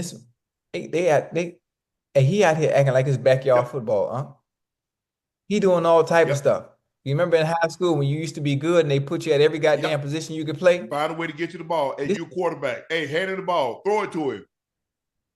Hey, you run back but punch, you run back kickoffs, Ocho. he doing a little bit of Yeah. everything. A little bit of everything. So, and then this goes to say, now think about everything he's doing offensively. Now think about Travis Hunter. Mm-hmm. Now see, hell, if Taysom Hill can do it, even though it's only on the offensive side of the ball, think about what they could do with Travis Hunter. Someone who was much faster, someone who was much more But athletic. they got packages for him. Someone He doesn't play every day. Yeah, I know. But I'm with you. Ocho, we're not saying, see, what people are getting confused. We're not saying, Right. I'm saying he's not playing every snap defensively and every snap offensively. That's what you and I are saying. We're not saying he can't play both ways with packages. Right. Yeah, that's impossible. Can you imagine? Think about this. Depending on where he goes, for the sake of argument, let's say he goes to, let's see the New England Patriots, and the Patriots are playing the Dolphins, and you got to cover Tyreek Hill one series. Then you think you're gonna flip on offense and go play receiver and still be efficient after exerting that kind of injury, exerting that kind of energy. Coming Tyreek. Hey, I just put. Hey, I'm gonna blow him out. I'm gonna make him run go routes. Now then, I'm gonna have somebody come and run in cut. Hey, one thing about it, his conditioning is out this world. Ocho, everybody gets tired. Everybody gets tired. I get conditioned out of this world. Everybody gets tired. You know that. Yeah, your condition was out of this world. You run a couple of them go routes. What you do? Here, right to the sideline. Get me on this one. Because think about it, Ocho. You might have to cover Justin Jefferson on what you call him, and then you might have to go up against, I don't know, let's just say you covering Tyreek and you going up against Jalen Ramsey. How that working? Ooh. I don't like that. I'm just saying, but that's what you got. Just the thought of it. Just the thought of it. You got to be so motherfucking technically sound. You can't make no mistakes. Can't make no mistakes. You got to be sharp. You got to be mentally, very, you got to be locked in. Like I said, Time played it, but Time had packages in which he would play on the offensive side. And that's all we're saying. Right. We're not saying that the kid, they just give up and don't let him play one side of the ball. We're saying just have packages for him. It's unrealistic. We just say that he's going to play 100 NFL snaps every game. It's unrealistic. Yeah. Hey, but you know what I was able to do also, is one thing to be able to watch Travis Hunter from TV and see him making the plays, and you get to see, because you're watching from TV, you see the end product, you see the finished product when the play is made. But I was able to watch him in person, at DB, to watch his style, watch his technique with the shade inside, with the shade outside. He played off, he played man.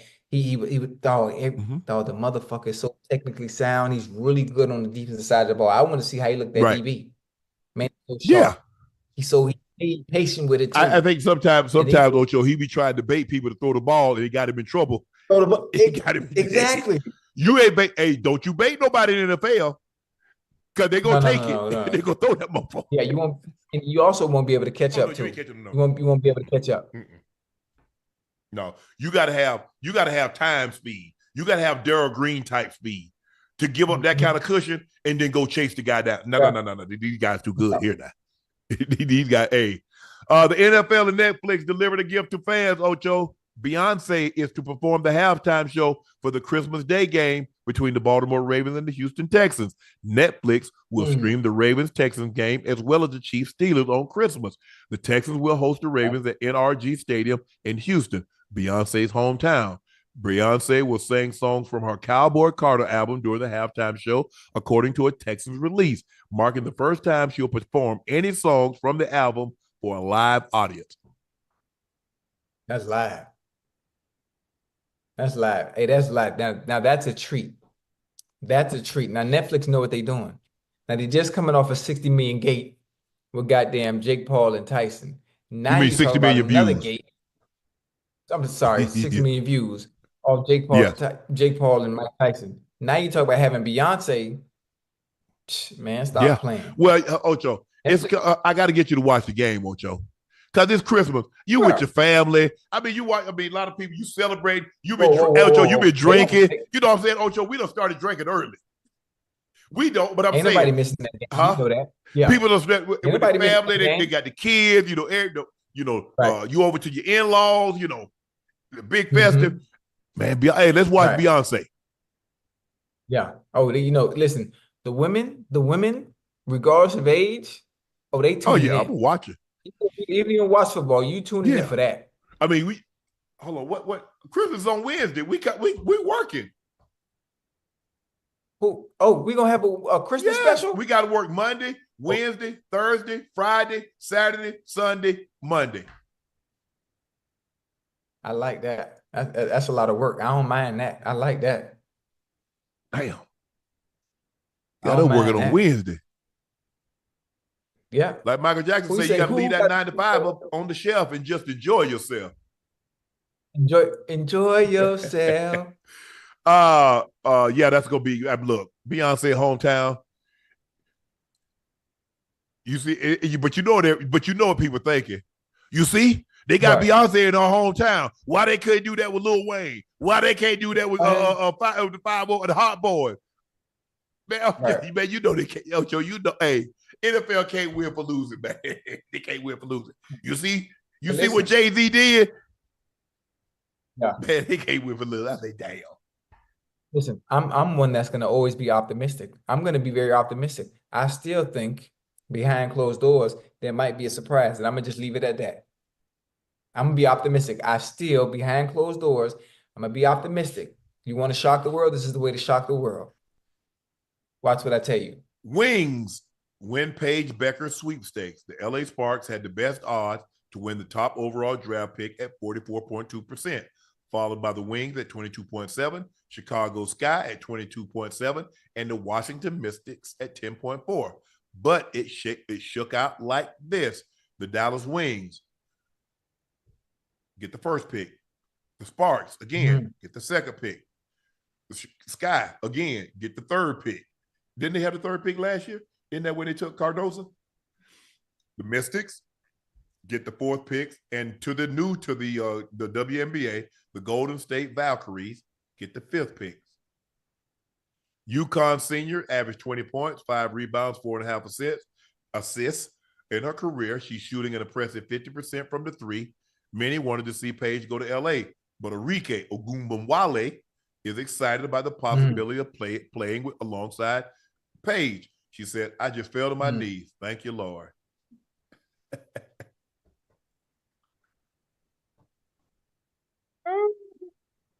Gonna be interesting.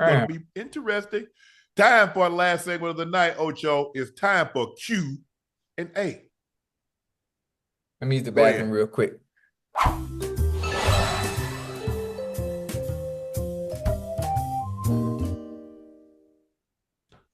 Watch Ocho come back real quick. I don't hear no water running. I don't hear nothing. Bet his hands don't even be ashy. Hands ain't ashy, I mean he ain't washing. And then first, as soon as you see, you want to dap everybody up. Dap, daddy. Derek said, bold up. Put some respect on Herbert's name. I mean, bro, what's really going on? He played well. He got a little tight there in the second half. You saw it. I mean, what? I'm trying to, where we going with this?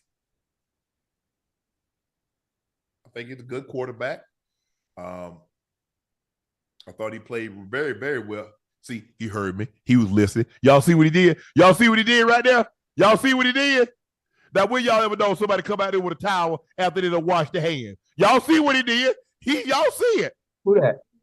What? Ain't nothing. Don't even worry about it. But happened, y'all saw that, right? What happened? Chad, y'all see that, right? Okay. What happened? Nothing. Don't worry about it. Chat, what he said? I ain't say nothing. Let me look at the chat. You talking about me when I wasn't I ain't here say now. nothing. Chat, what he said, chat? Y'all saw it? Y'all see what he did in the chat? Y'all saw exactly. They ain't say nothing. That man want everybody to know that he washed his hands. He come out the laundry. Now, who come out the washroom with a cloth they drying their hands off? Well, I got to rush back. I ain't want to leave the people in the chat. But y'all see, y'all see, we got it. Yeah, I made a mess. So I had to, I know. Curtis Thompson said, WTF, no credit for the Steelers, like always. It's cool. Nah, I thought y'all defense played really. I thought the defense. I mean, you took the ball away, 3 times? And the 2-point conversion. Y'all stopped him. Great play by Joey Porter Jr. The Steelers are Steelers. I mean, the 6 field goals. You guys always do an unbelievable job against the Ravens because you guys refuse to let Lamar Jackson beat you with his legs. They don't let it look. And Mike Thomas, they've come up with the things. If you beat us from throwing the football from the pocket, that's fine. That's on us. That's on us. But again, every time the Ravens play the Steelers or the Steelers play the Ravens, the Steelers are one of the few teams in the NFL that match up extremely well with what the Ravens do. I always say it's all about personnel. It's all about matchups. And the goddamn Steelers defense matches up very well with what the Ravens like to do. Yeah. They do a great job of plastering the receivers because they know Lamar Jackson can scramble and buy time, and they don't let him throw the ball over their heads. They do a great job of keeping everything in front of them. Give the Steelers credit. Steelers are a very well coached team. They're a physical football team. Disciplined. They don't back down. But it was a great game, a division game. And I can't wait to see the next matchup. Desmond Hunter said, Unc Ocho, I feel need to take a field goal out of it unless it's after a touchdown. What do y'all think? Because the Steelers win was bull. No, that's a part of the game. You can't. Yeah. Now, when the Ravens win games because of field goal, how many games have the Ravens won on the foot of Justin Tucker? Go back and look at since Tuck been there. Y'all realize as a rookie, he kicked y'all to a victory in Denver. Did y'all forget that? You sure you want to take him out of there? Mm-hmm. Can't make no hasty decision because your team lost and another team won doing something that your guys didn't. Had Justin Tucker made those field goals and you won, would you still want to take him out?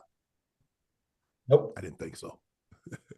Francisco Mercedes said, if your team lost today, I want to hear a word, foot nor ball, Steeler Nation. Broncos won, though. I got 2 teams. Willie T said, sorry, Ocho, the Bengals are cooked. Don't do that. Don't do that. Don't do that.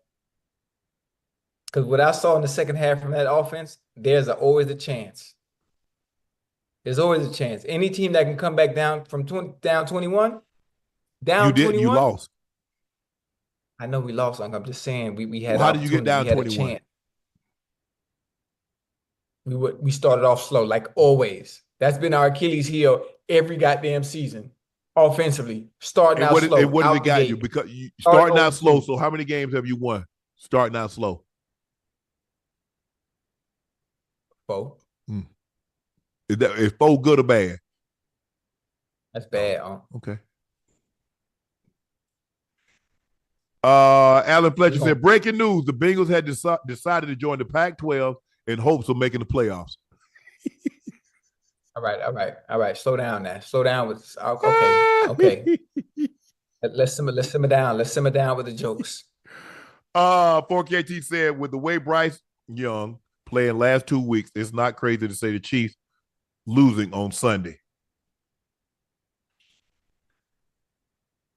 You got a little, hey, come on now. You got a little too much dip on your chip now. Man, I don't know about that one, KT. I'm going to let you have that one.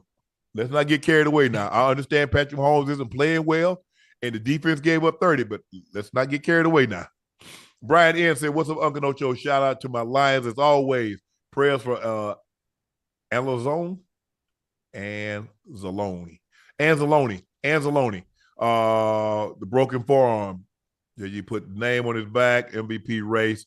Oh, Jared Goff put his name back in the MVP race. I agree. Or am I tripping? Nope. Yeah. I believe he's back in the race. I think Josh Allen is very much in the race. I think Saquon Barkley is in the race. He won't win it, but he's in the race. Honestly, I don't see the Lions offense regressing. I don't see um Jared Goff also regressing, from a statistical standpoint. So I probably see him with obviously with them being in the first Yeah, seed. I see Jared Goff probably win MVP this year. I can see I that I too. Because I think the record, and I think he's going to have, how many games do the Lions have left? 6. five, six.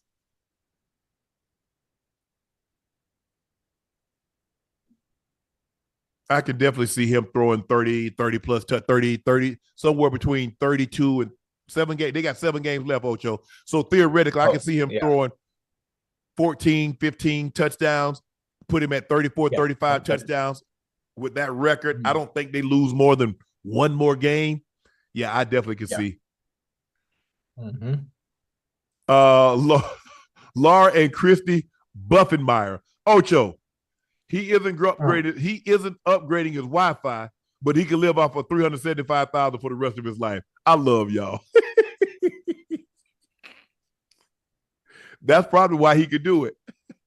Ocho, would you rather? Hector asked, would you rather go 12 rounds with prime Mike Tyson or 30 minutes with 10 Ochocinco's in a cage, no rules? 10 Ochocinco's, because once I knock hell out of the first one, the other 9 gonna run up out the cage. No, they ain't. And one thing, now you don't want not 10 of me, because 10 of me, Hey, man, once I just once I crazy. go to hit that, once I hit that spinning back kick like Jump Bones, ha, and they did Nah. 12 to 6 You got elbows, hey, boom, boom, open him up like a well, ripe hold on. melon. Why you giving one Ocho, elbows, the other nine on Now top of once your I once head? I kick that once I kick that one in the solar plex, they're like, man, I don't want Nah. that. Now we don't see that. We don't think Hey, like that. We hey, animals. We savage. you remember when Debo hit red in his eye and he asked his old, you want some Yeah. of this, old man? No. No. Oh. Man, I just he wants some of this, old man? No. No.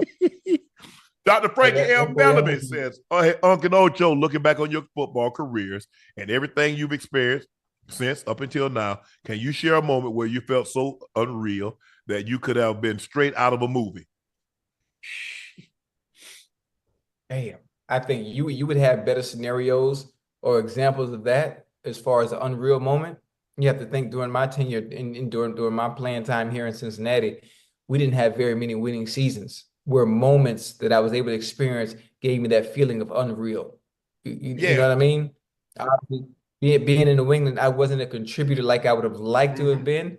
So the unreal moments, if I was to have them, it would have been there, but I just wasn't a part of it. I wasn't integrated from a productive standpoint to have that unreal moment feeling. Even playing the Super Bowl, it wasn't unreal. And I didn't have that like, holy shit, I really made it, because I wasn't a contributor as much as I'd like to be. So you'd be better suited to I answer mean, that question. obviously, there's nothing like that Super Bowl, the first one. You win two, you win, back to back, and then we go to Ravens, and I win 3 and 4 years. But that first one was surreal to see people winning the Super Bowl and watching it on television for so many years as a kid, thinking about, man, how cool is that moment? Getting a call that you've been selected into the Pro Football Hall of Fame, that's a very, very surreal moment because, I'm number 267. So there's not a whole lot of men. I think maybe, how many is it now? Maybe 350, Hmm. maybe 350 now. So of all the men, there's Hmm. 25,000 men that have played this game, coached this game, been GMs in this game, and there's less than 400 in the Pro Football Hall of Fame. And I think now, Ocho, everything that I do now is surreal. Hmm. Um, Yeah. 378. Um, for the people to know who I am, Right. going, being in Cannes, France, and to hear people say Mm. and to see people Nightcap, and to see people say Club Shay Shay and Cat Williams. Mm. So everything that we accomplish now, Ocho, is surreal to me because I still Yeah. can't believe that I'm like that I have like a company, and the company's like doing really, really well. And I have like employees. I have like people that are counting on me to do what I need to do to make sure they, get done what they need to get done. Man, this has just been. If somebody would have told me my post career would be like this, if you go back, like I'm one day, I'm gonna show people, I'm gonna open up and I'm gonna let y'all see my memory book. And I know if you went to high school, you had a memory book and you wrote down where you're gonna be in 10 years, where you're gonna be in 10, 15 years, or 30 years. Everything that I wrote down to the T, it happened. It was my post career. That is, I still can't believe it. I mean, I wake up and my sister asks me all the time, said like, does it feel real? I like, it doesn't. It doesn't. It doesn't. Yeah. Hey, listen, and my situation, my transition, my post career was a little different. It was kind of muddy. The waters, it was foggy. I didn't know where it would go. Based on my transition after football was over, mine abruptly ended. Most of the time, people of my caliber, high profile individuals that are this, we're not afforded second chances many times. So the fact that so real, the moment and where I've been able to overcome obstacles and hurdles and mistakes that I've made, and taking responsibility in those and being able to rebound and catapult myself back to where I fell from. So real, unbelievable. That ain't when my grandma and my mama used to talk about God having favor, he got favor. Because there's been no one else that I can think of that is messed up to the extent that I have, in front of the world, and has been ordered the second chance. It hasn't happened. No, it hasn't. But it's a testament to you, hard work, receiving forgiveness, and not putting, you apologize for the mistake, the mishap that you had. The greatest apology is change behavior. You haven't put yourself back in that situation again, and I'm proud of you. You made peace with it. Hopefully, that situation, like I said, all you can do is once you make a mistake or you have a mishap, all you can do is says, made a mistake. I effed up. I'm sorry for the people that I impacted. Both, because two sides were impacted. Yeah. You apologize and you move on, and then you don't put yourself back in that situation, Ocho. That's all you can do, man. That's all you can do.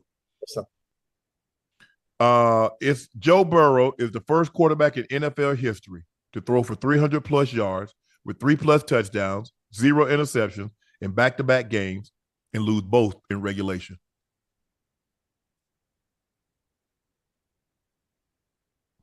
Joe Burrow on what he said to Evan McPherson, after missing 2 field goals, nothing. What you want me to say?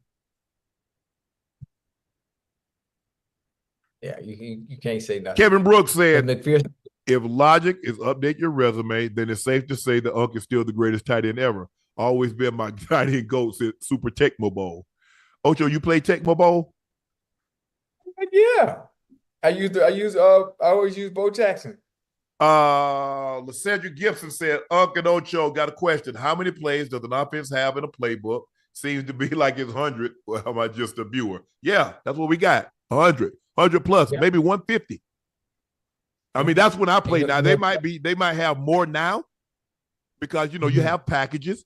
You have 1st and 10 plays, 1st and 5, second and so forth, 3rd and 1 to 3, 3rd and 3 to 5, 3rd and long, 4th down plays, short yardage and goal line, red zone, backed up, 4-minute offense, 2-minute offense, no huddle. Yeah. And the funny thing about it, there are certain teams that are so creative offensively, and schematically, let's say like a Detroit Lions, a Kansas City, teams that are very, very creative with very, very creative offensive coordinators. They can run the same play out of different formations, and you wouldn't even know it was the same goddamn play. Right.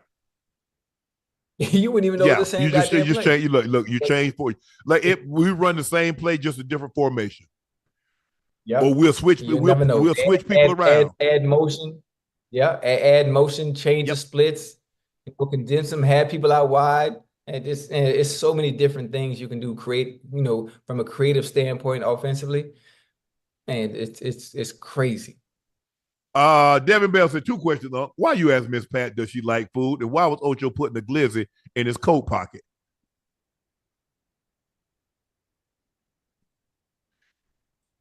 Well, everybody know wherever I go, anytime I go to a sporting event, I eat hot dogs. I don't care about, this era and this day and age we're in where everybody is ashamed of eating Right. hot dogs. I grew up on hot dogs. I'm gonna keep eating my hot dogs. Now I bought 2 hot dogs at the Colorado game. I had one and I saved one. I put it in my coat pocket so I could have it later that night because I wasn't paying for no dinner. I didn't want to pay for no dinner nowhere. When I got to my hotel after the game, I wanted to be able to finish the second hot dog. I warmed it up. They had a microwave in my room. I warmed the other hot dog up and I caught my flight, Cincinnati. That's why I put that other hot dog, a glizzy, in my pocket to save it for later. Well, look, I've talked to people that, I've had Bruce on. I've had Lavelle Crawford on. Obviously, I have Miss Pat. And they're on the heavier set side. And I think it didn't come out the way I wanted. Clearly, I mean, obviously, like food. But I'm like, do they, eat? Some people eat when they're depressed. Some people just eat. See, I'm not. I guess me, I look at it because I'm not a big eater, Ocho. Yeah. I'm not. I don't. And I guess but like she's been like she said, she's been a heavier set girl her whole life. Right. And as we get older, if we still have those same eating habits, it's hard to reduce size when you still eat the same and you don't have youth on your side. Yeah. And you don't train, you don't work out. She said, I done tried Ozempic, I done tried all. She taught all these things. She said, now I'm gonna try a treadmill. I swear, man, I had so much fun with this woman, man. She is unbelievable. If you get an opportunity, man, y'all please go check out Miss Pat. That woman, she take her story is unbelievable, Ocho. I mean, you're talking about a woman that she was a child, got pregnant at 13, had a child at 14, had a second child at 15, had an abortion at 16. She was molested.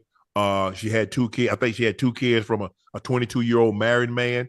Her you got her story, but she makes even things that I'm sitting there listening to her and my heart's breaking, but she make everything funny. She's found a way to take that pain, that hurt, and to turn it into laughter. And she's made a career out of it. And man, that woman, hey, I could just imagine being at the cookout or a family function with her, because nobody would be safe. Nobody would be safe. But it was great. She's unbelievable, and I'm glad that we were able to sit down with her. Same thing with Carlos Miller, damn fool. Los is out his damn mind. But man, Miss Pat she's something special, guys. And if y'all get an opportunity, please go check her show out and watch her. The Miss Pat show and Miss Pat Judge. I think that's the name of another show. Both of them on BT. Kobe Bryant said, Ocho, what's the Bengals offseason looking like? Jamaica or Cancun? Hey, don't do that. Don't do that. But probably Cancun. 4KT, he back at it. He says, will the Cavs 15-0 surpass the 2015-16 Warriors of 24-0? You think so, Ocho? They're 15-0 right now. They need 9 victories to tie, 10 to win to surpass it. I'm going to say no. Yeah, probably not. Probably not. Stephanie Warfield said, big birthday shout out to Mod Squad member Keith Oliver. Happy birthday and enjoy your special day. We love you. Yeah, Keith. He's one of the ones that's been with us since the very beginning. And so, bro, we want to say happy birthday to you. Hopefully you had something fun today. I hope you had a big meal. Enjoy some time with family, friends, and loved ones. Got an opportunity to reflect. You got an opportunity. For me, Ocho, when I look at birthdays, it's not birthday because it's a day I've never seen before. It ain't nothing has to be special. It's just that you open your eyes. That's a very, very special day. Mm-hmm. But Keith, thank you for your support. You've been here from the very, very beginning. We appreciate it. We appreciate your loyalty. We appreciate you. I see your name here every night. Guys, I really appreciate all our Mod Squad members. We appreciate all our subscribers, all the people that tune in and just listen to Ocho and I. Sometimes you guys comment, sometimes you don't, but we really appreciate that support because without you, we're nothing. We're just two guys, two former NFL players just talking. And I don't know how long that's going to last without you guys giving us your love and support. So thank you, Keith. Happy birthday and enjoy. Happy birthday, Gwen. That concludes this edition of Nightcap. I'm your favorite Unc, Shannon Sharpe. That's Ocho. Liberty City's own, Bengal Ring of Fame honoree, a Pro Bowler, an All-Pro. Yeah. Told you, that's Ocho. Please make sure you hit that subscribe button if you haven't already. Tell family, friends, and loved ones to come check us out and have them hit that subscribe button, hit that like button, and subscribe to the Nightcap podcast feed wherever you get your podcast from. And as we said earlier, we sincerely thank you. Everybody here at Nightcap, sincerely thank you from the bottom of our heart for all the support and the continued support you continue to show us. Check out Shea by Le Portier. We do have it in stock. The holidays are right around the corner. Thanksgiving, Christmas, and New Year's. And so if you can't find it in a city or state near you, just order it. We'll get it right to you. Go follow my media company page on all its platforms. That's Shay Media and my clothing company, 84 with 84 being spelled out. I was hell when I was well. I die for you before I die to you. Black Nightcap hoodies. What'd I say? Oh, I'll lie for you. I'll lie for you before I lie to you. Yeah. Nah, I'm going to lie before I die. And by popular demand, Ocho, we got to stay with me now in the form of a hoodie. We got the Unc and Ocho tees are our best sellers, and we have the Unc and Ocho tees in black now. We dropped those last week. Quantities are limited, so make sure you grab yours while supplies last. The Chargers squander a lead, but they hold on to beat the Bengals 34-27. The Bills hand the Chiefs the first loss of the season as Josh Allen rushes for a late touchdown to secure the win as they win 30-21. Lamar Jackson didn't get it done. The Baltimore Ravens offense come up short again as the Steelers kick 6 field goals and they beat the Ravens 18-16. Justin Tucker missed 2 field goals and they had 3 turnovers in the game. The Jets lose to the Colts at home 28-27, and Aaron Rodgers has the worst starting percentage by a starting quarterback of the Jets.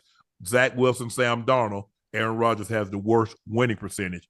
They're even worse since they fired Robert Saleh. They lose 28-27.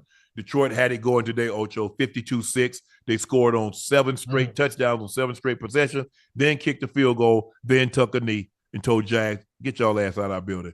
Bo Nix had an incredible day, threw for 307 yards, 4 touchdowns as they run roughshod over the Dirty Birds. We plucked them Dirty Birds 38-6. The Packers win, block a field goal late. They beat the Bears 20-19. Geno Smith runs for a late touchdown as they beat the 49ers 20-17. And Miami win as they beat the Raiders. And who else? The Vikings win 23-13. Jamar Chase has the most receiving yards of any player in his first 5 years. He now has 68 and 11. Tayson Hill rushed for the most yards by a tight end in the game. 7 carries, 138 yards on touchdown runs of 10, 33, and 75 yards. And Beyonce is performing at halftime of the Texans-Ravens game on Christmas. Thank you, Netflix. Thank you, NFL. And thank you, Beyonce. That concludes this edition of Nightcap. I'm Unc. He's Ocho. We'll be back tomorrow after Monday Night Football. Thank you guys for joining us.